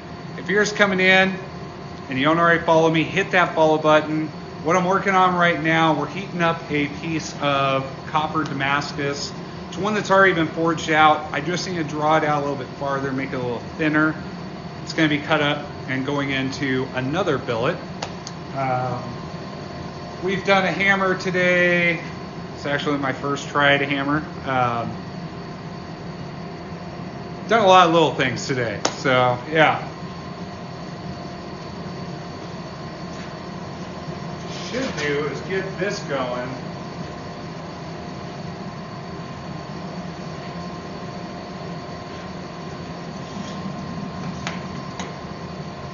But I'm not going to drink at the temp. I guess we do.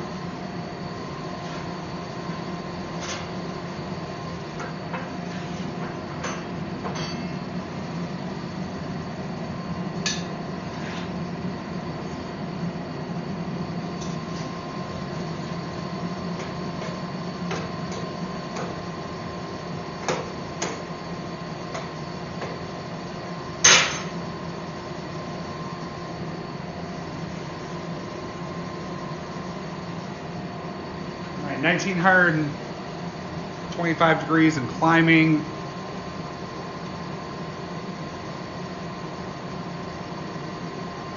See if it evens out. It's climbing a little fast.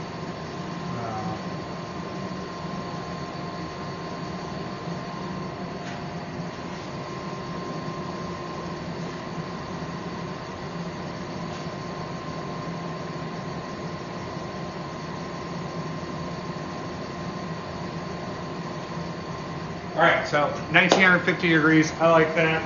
I'm gonna rotate the billet.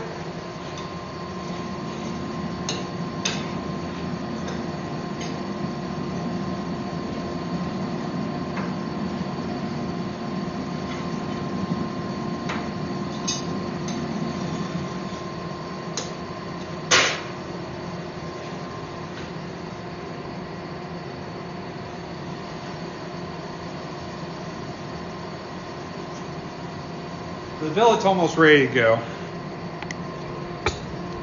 Move on over here to the rolling mill.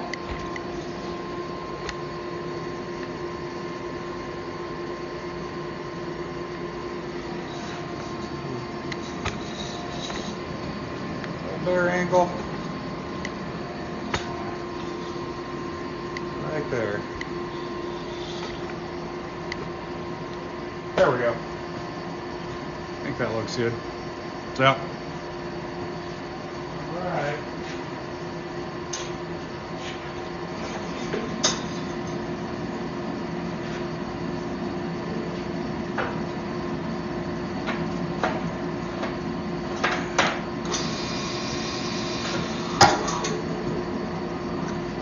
Nope.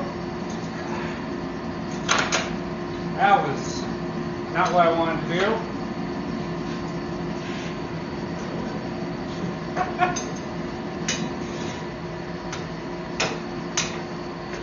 That was definitely a rookie mistake. Instead of resetting the throat distance, I just went for it in way too much pressure, so it wouldn't go.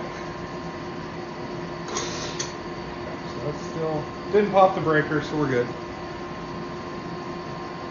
So let's give that a minute, heat back up. I've already, let's do a little more, see how that works.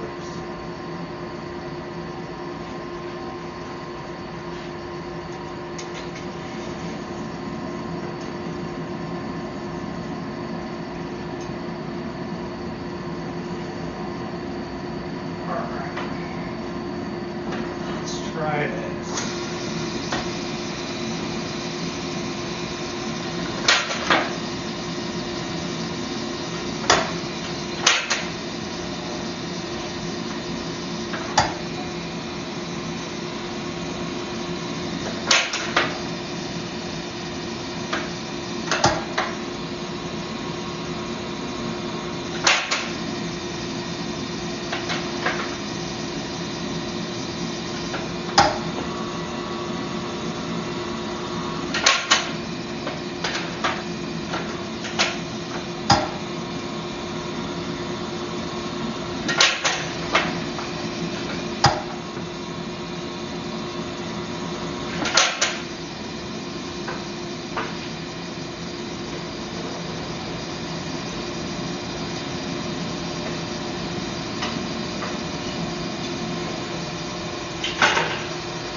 Okay, now we're going to go on over the press and mess with that chef's knife real quick.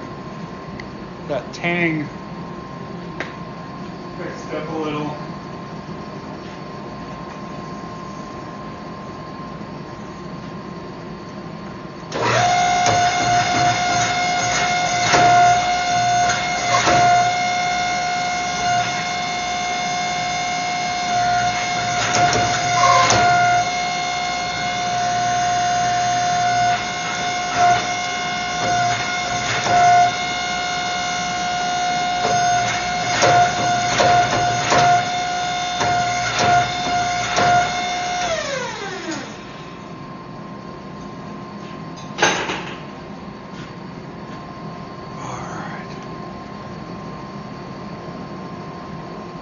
Okay, we're just going to let those get back up to forging temp, and we're just going to go back and forth between the rolling mill and the press, at least until that tang's fixed,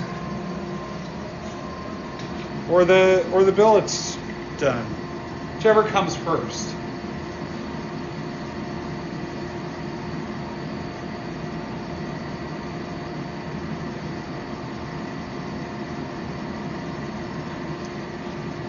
Let's see, do I have any? I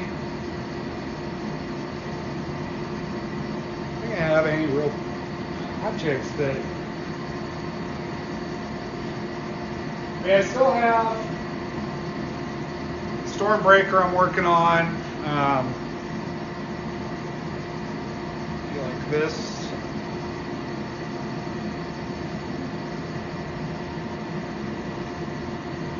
That's going to be massive. It's over 7.5 pounds right now. I figure it'll probably be about 7 when I'm done, plus the handle, which is a lot.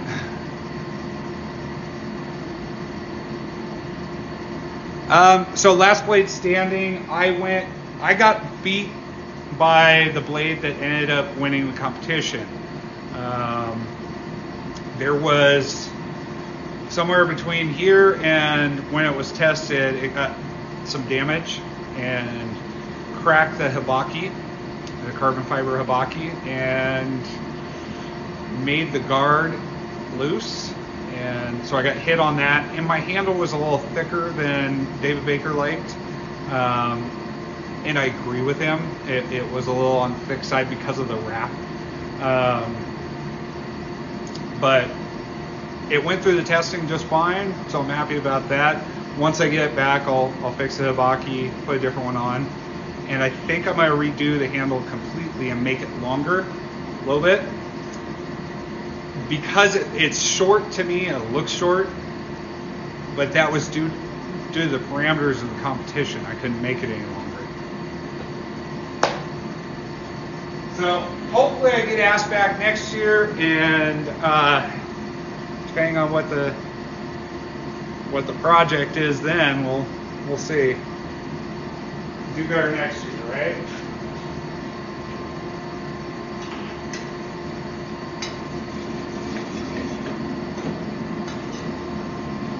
All right. Here we go.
Back to the waiting game. Wait till it heats up again.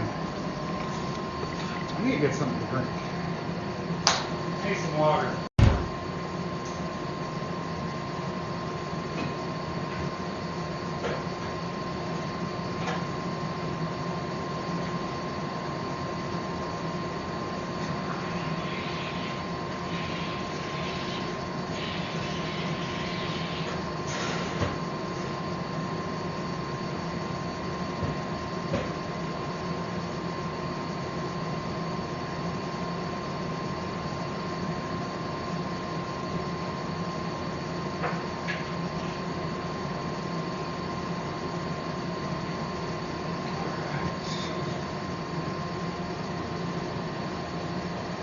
Hey man, how you doing?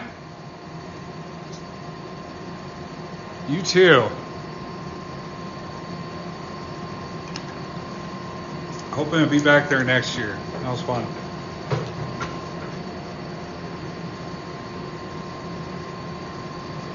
She's such a baby. Look at that. Good girl.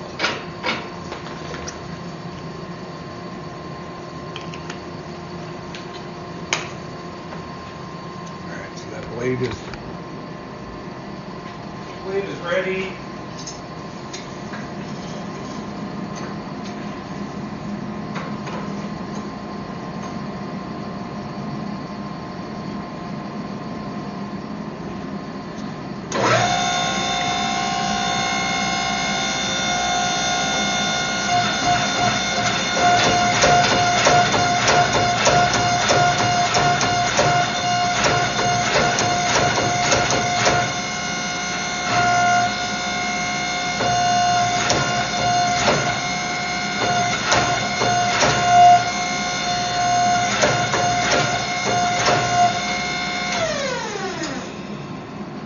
Getting there.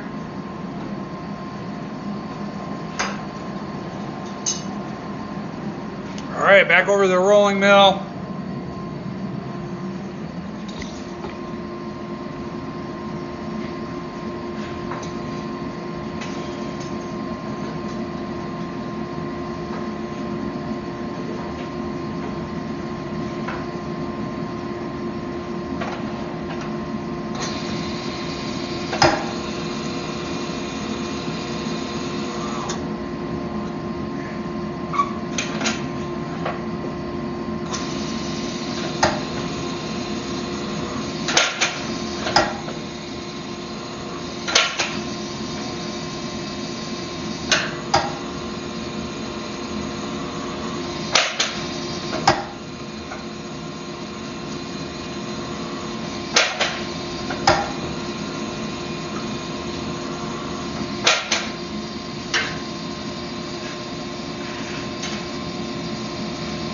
I know this looks really dark, but keep in mind I have all my lights on, and I can see in the shadow it's got plenty of heat still.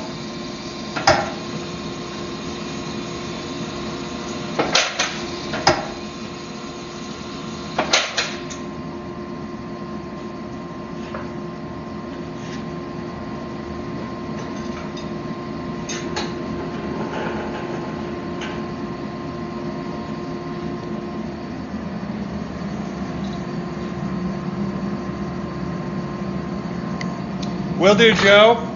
Yeah, I'm gonna make a post about it. I just gotta figure out, because if I'm gonna do it with an entry for a raffle as well, I gotta figure out what I need to make the price.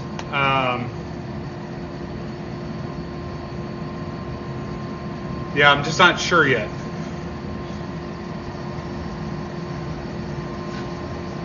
I don't want to make the price ridiculous, but I also need to at least get my money back.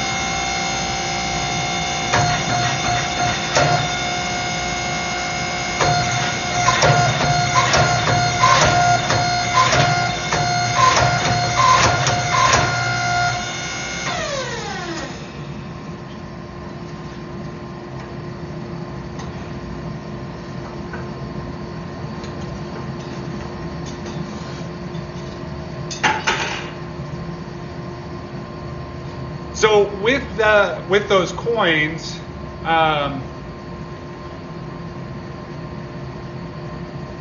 what I'm honestly thinking, because it'll be an entry for this, an automatic entry for this, and you get to pick the handle material and the finish and all that. And I'll probably do something for like second and third place. So I'm honestly thinking like $60 a coin. But I feel like that's too much, even though it's an entry for this. I don't know.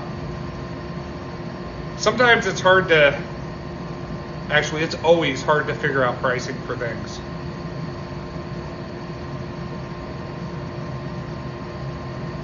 Big Sweet, yeah, Mishka had a great trip. She had a ton of fun, especially hanging out with Nikita's boy.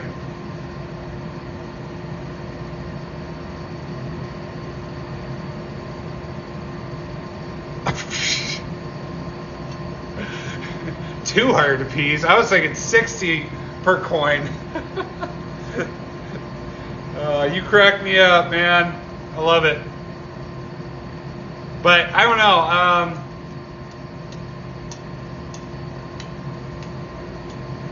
Yeah, because at 50 a coin, that's 1,000. This is 1,000 by the time it's done. Well, maybe not 1,000, but be up there. So, you know, 600-700 probably for something like this when it's all done, plus the cost of the coins. That's what I feel like, but I don't know.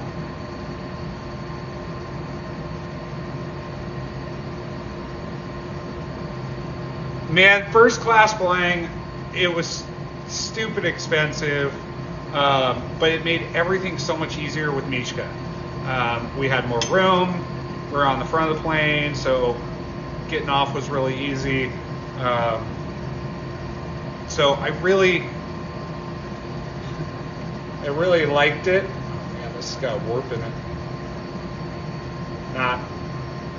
So it's goes like this right here, but that'll go away when I grind it because I'm going to clean up the distal taper a little bit more. But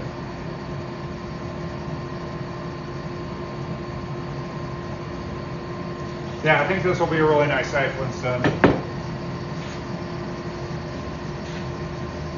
Okay, let's do that. Tang a little more.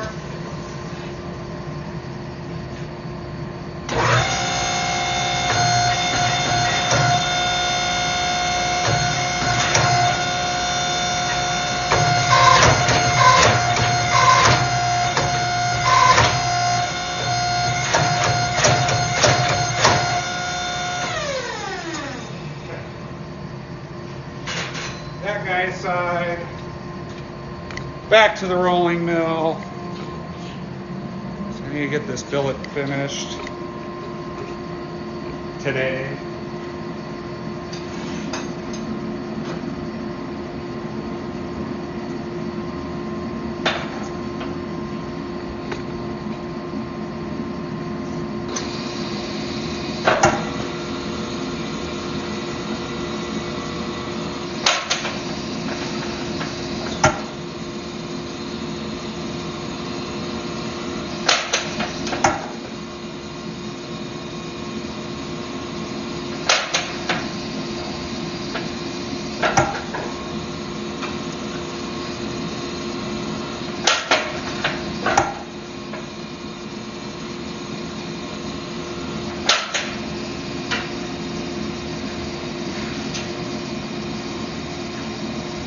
Got a lot more length out of this.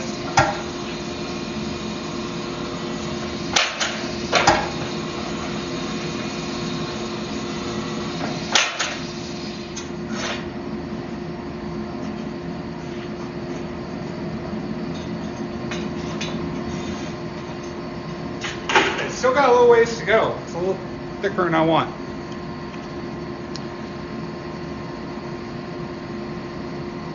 Yeah. Yeah, it's so hard to price things. Because a lot of times, as makers,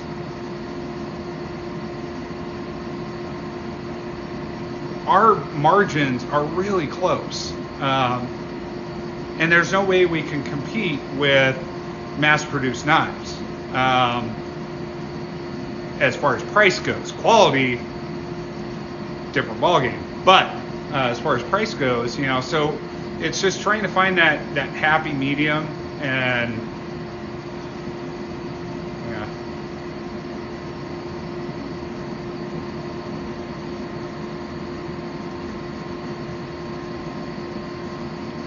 Bridger Forge, how you doing?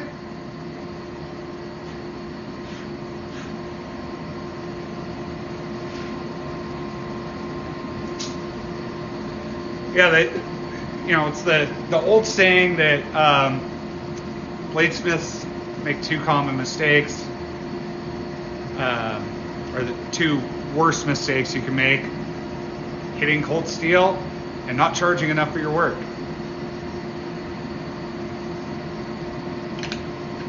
But it's hard to figure out what things are worth. So, and I've got knives that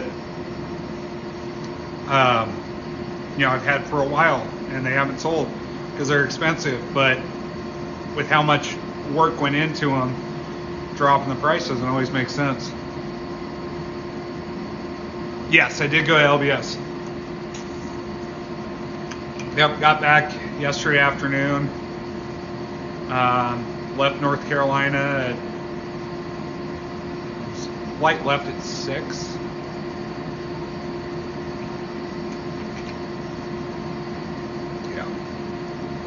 But the event was awesome. I had a lot of fun. Travel's never that fun.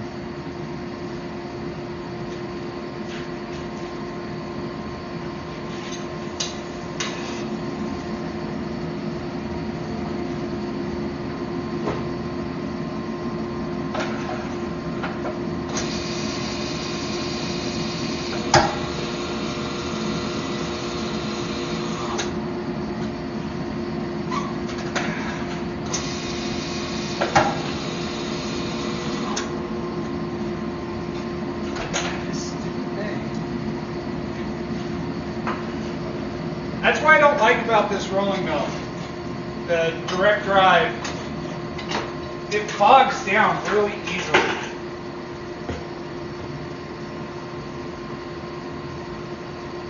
And I don't feel like it should bog down that easily. However, that's a lot of surface area. That's just over 4 inches wide. So I guess I got to think about it that way too.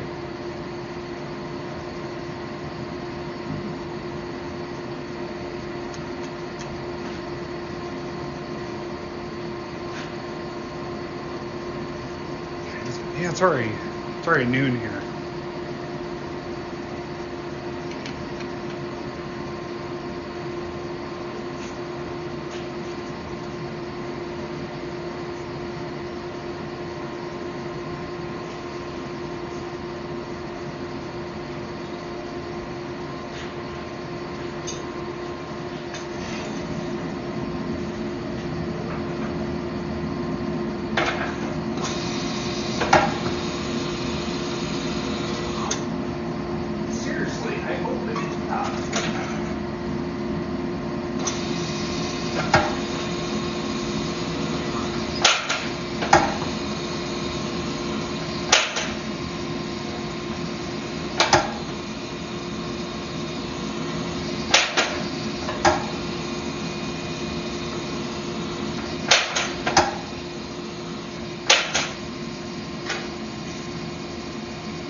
think my propane tank's getting a little low.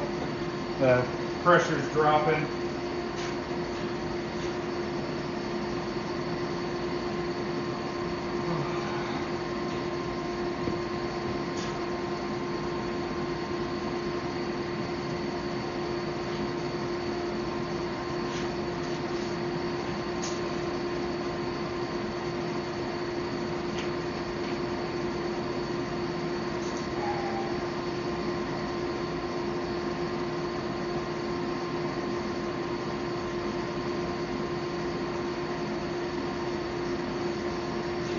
We dropped all the way down to 1850 degrees, so I'm trying to get it back up to 1950, but I don't want to overshoot.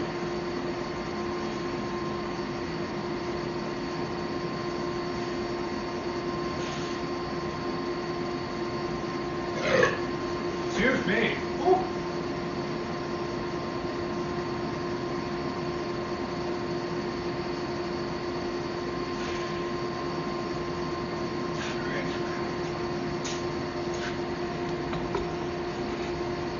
Give it another go.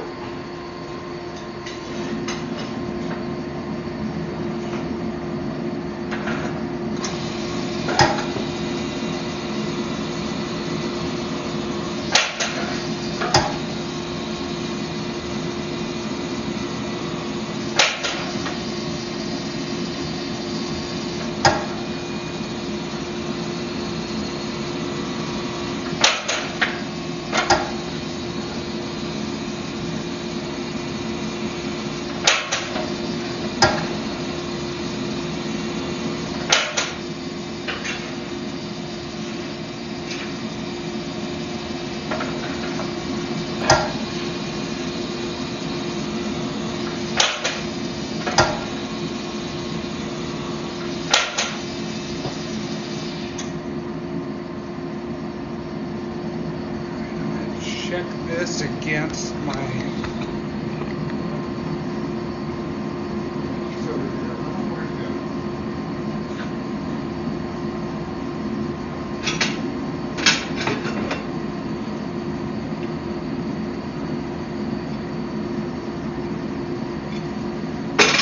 almost. I'm gonna do a little bit more.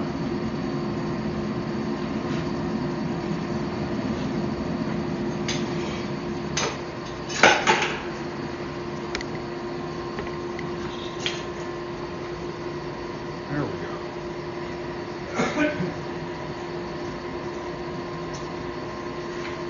Hi, yes. Yeah. Well, can you go outside? Ah, that's what you want.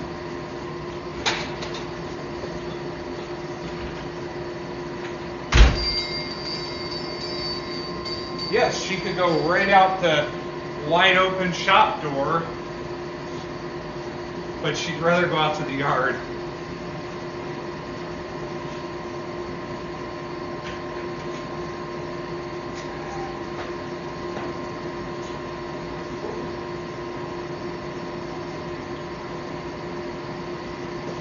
And new design, so I had these cut by New Jersey Steel Baron.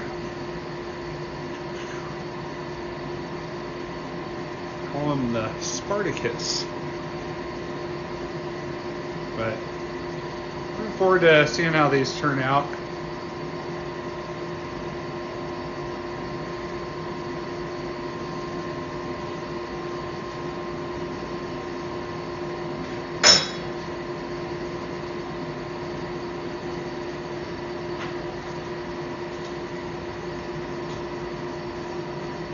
All right, hey, for everybody that's just coming in, my name is Brock. I am the owner and bladesmith of Woodson Knife Co. Right now I'm finishing up a billet of copper Damascus. We're drawing it out using my rolling mill. This might actually be the last pass for it. I think it's pretty good. And we might go back and work on that chef's knife a little. See how I feel then. I'm still so tired. from that traveling. So, why do you probably don't know? I was in North Carolina for the last blade standing competition this last weekend, and I live in Washington State, so coast to coast almost, and I'm so tired. Hardly any sleep.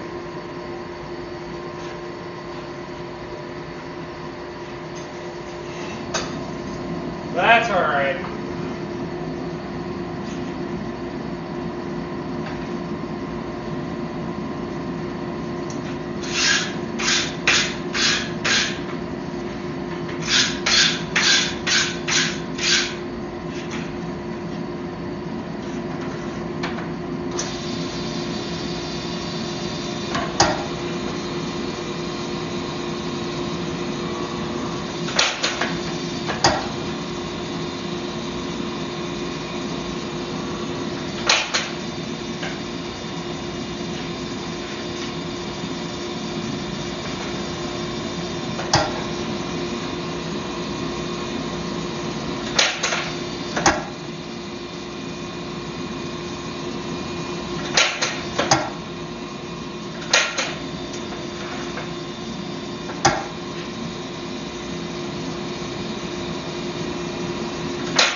We're going to put it back in the forge, get it hot, and then I'm going to get it nice and flat.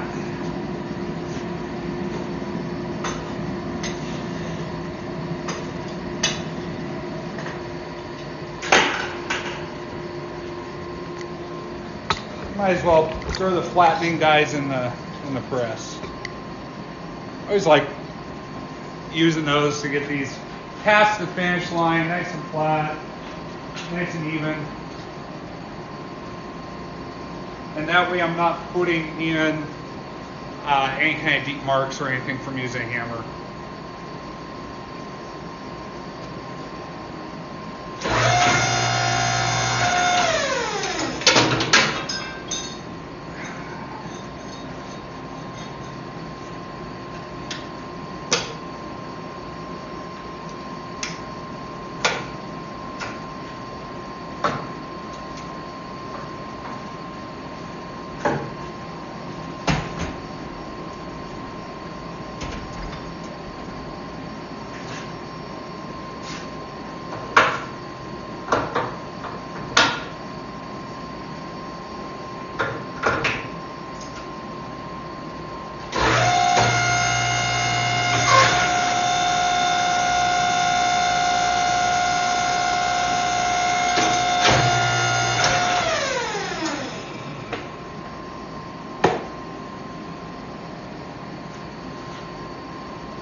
When I was,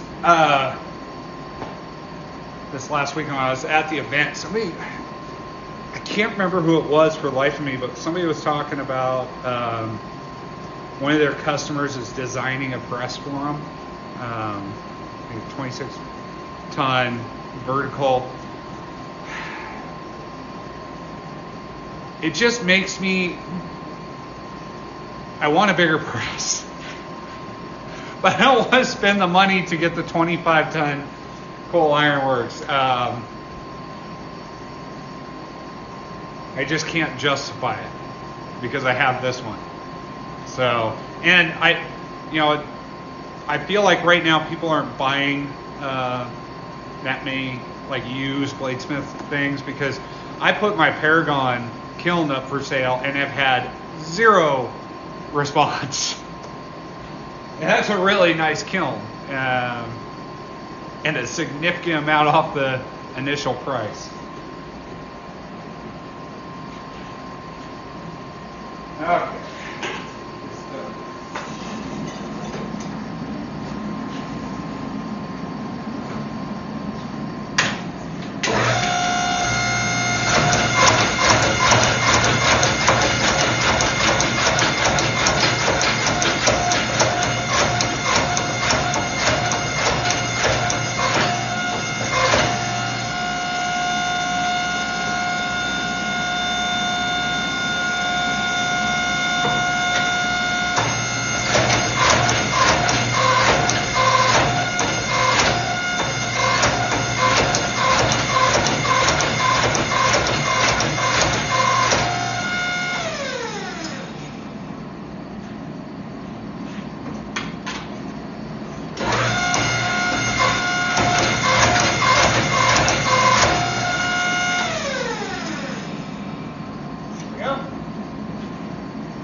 All right.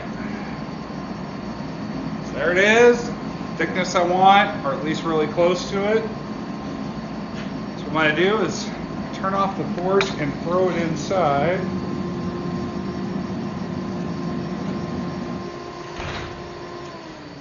Bang my head on the garage door.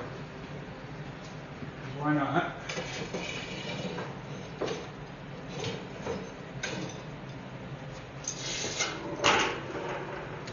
All right. So what I'm doing is I've got that billet back in the forge. I'm going to just let it cool down with the forge. The forge will take 24 hours to get below 150 degrees. Takes forever to cool off. So by the time it's cool, that billet of steel is going to be as annealed as it's going to be. And annealing steel means softening it.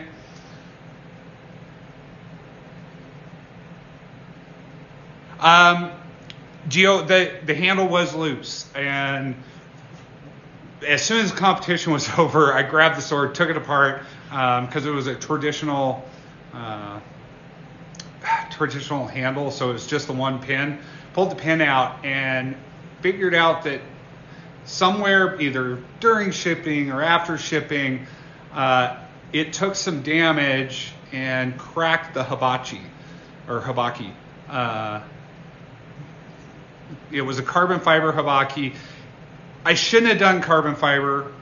I should have done something else, or turn the carbon fiber so I could have done it differently and prevented that. I just didn't know. And so now I do, and next time I won't make that mistake. But yes, the habaki cracked before it was even tested, and that made the guard a little loose. The handle itself wasn't loose. I thought it was originally, but it was just the guard was a little loose. And so that's definitely something that, especially going against the blade I went against, who ultimately won the competition, I didn't have a chance because I had that loose guard.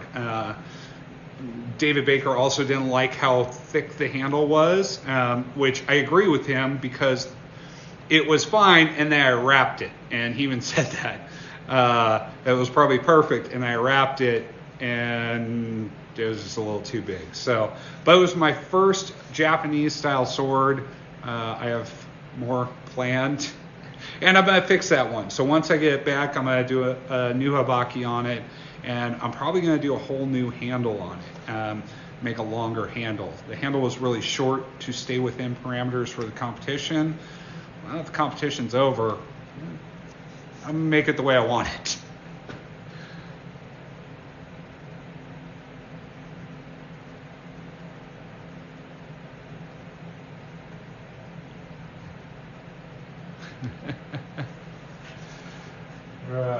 So, I was disappointed.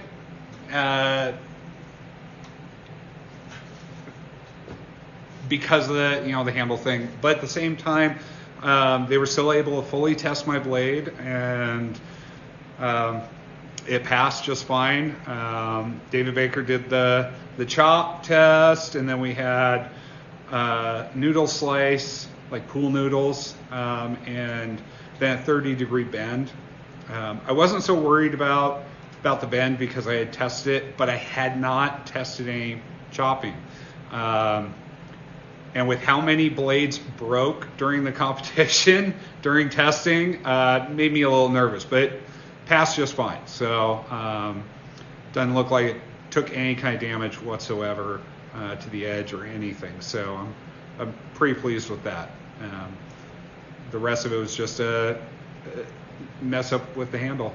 So do better next time. But yeah.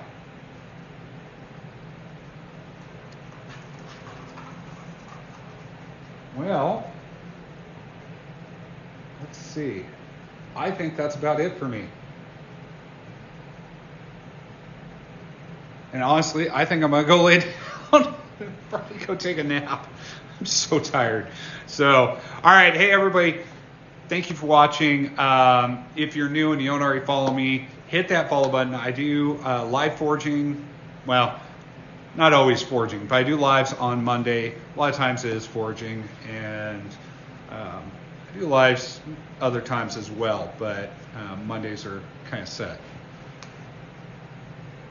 But that's right, I will not be on this coming Monday. I will be out of town.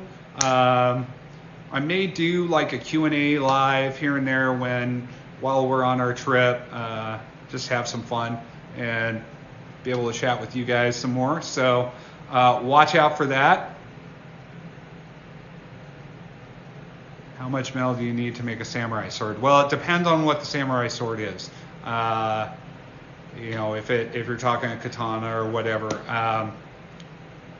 And it also depends on if you're doing a layered steel or anything like that. So that's a very vague question,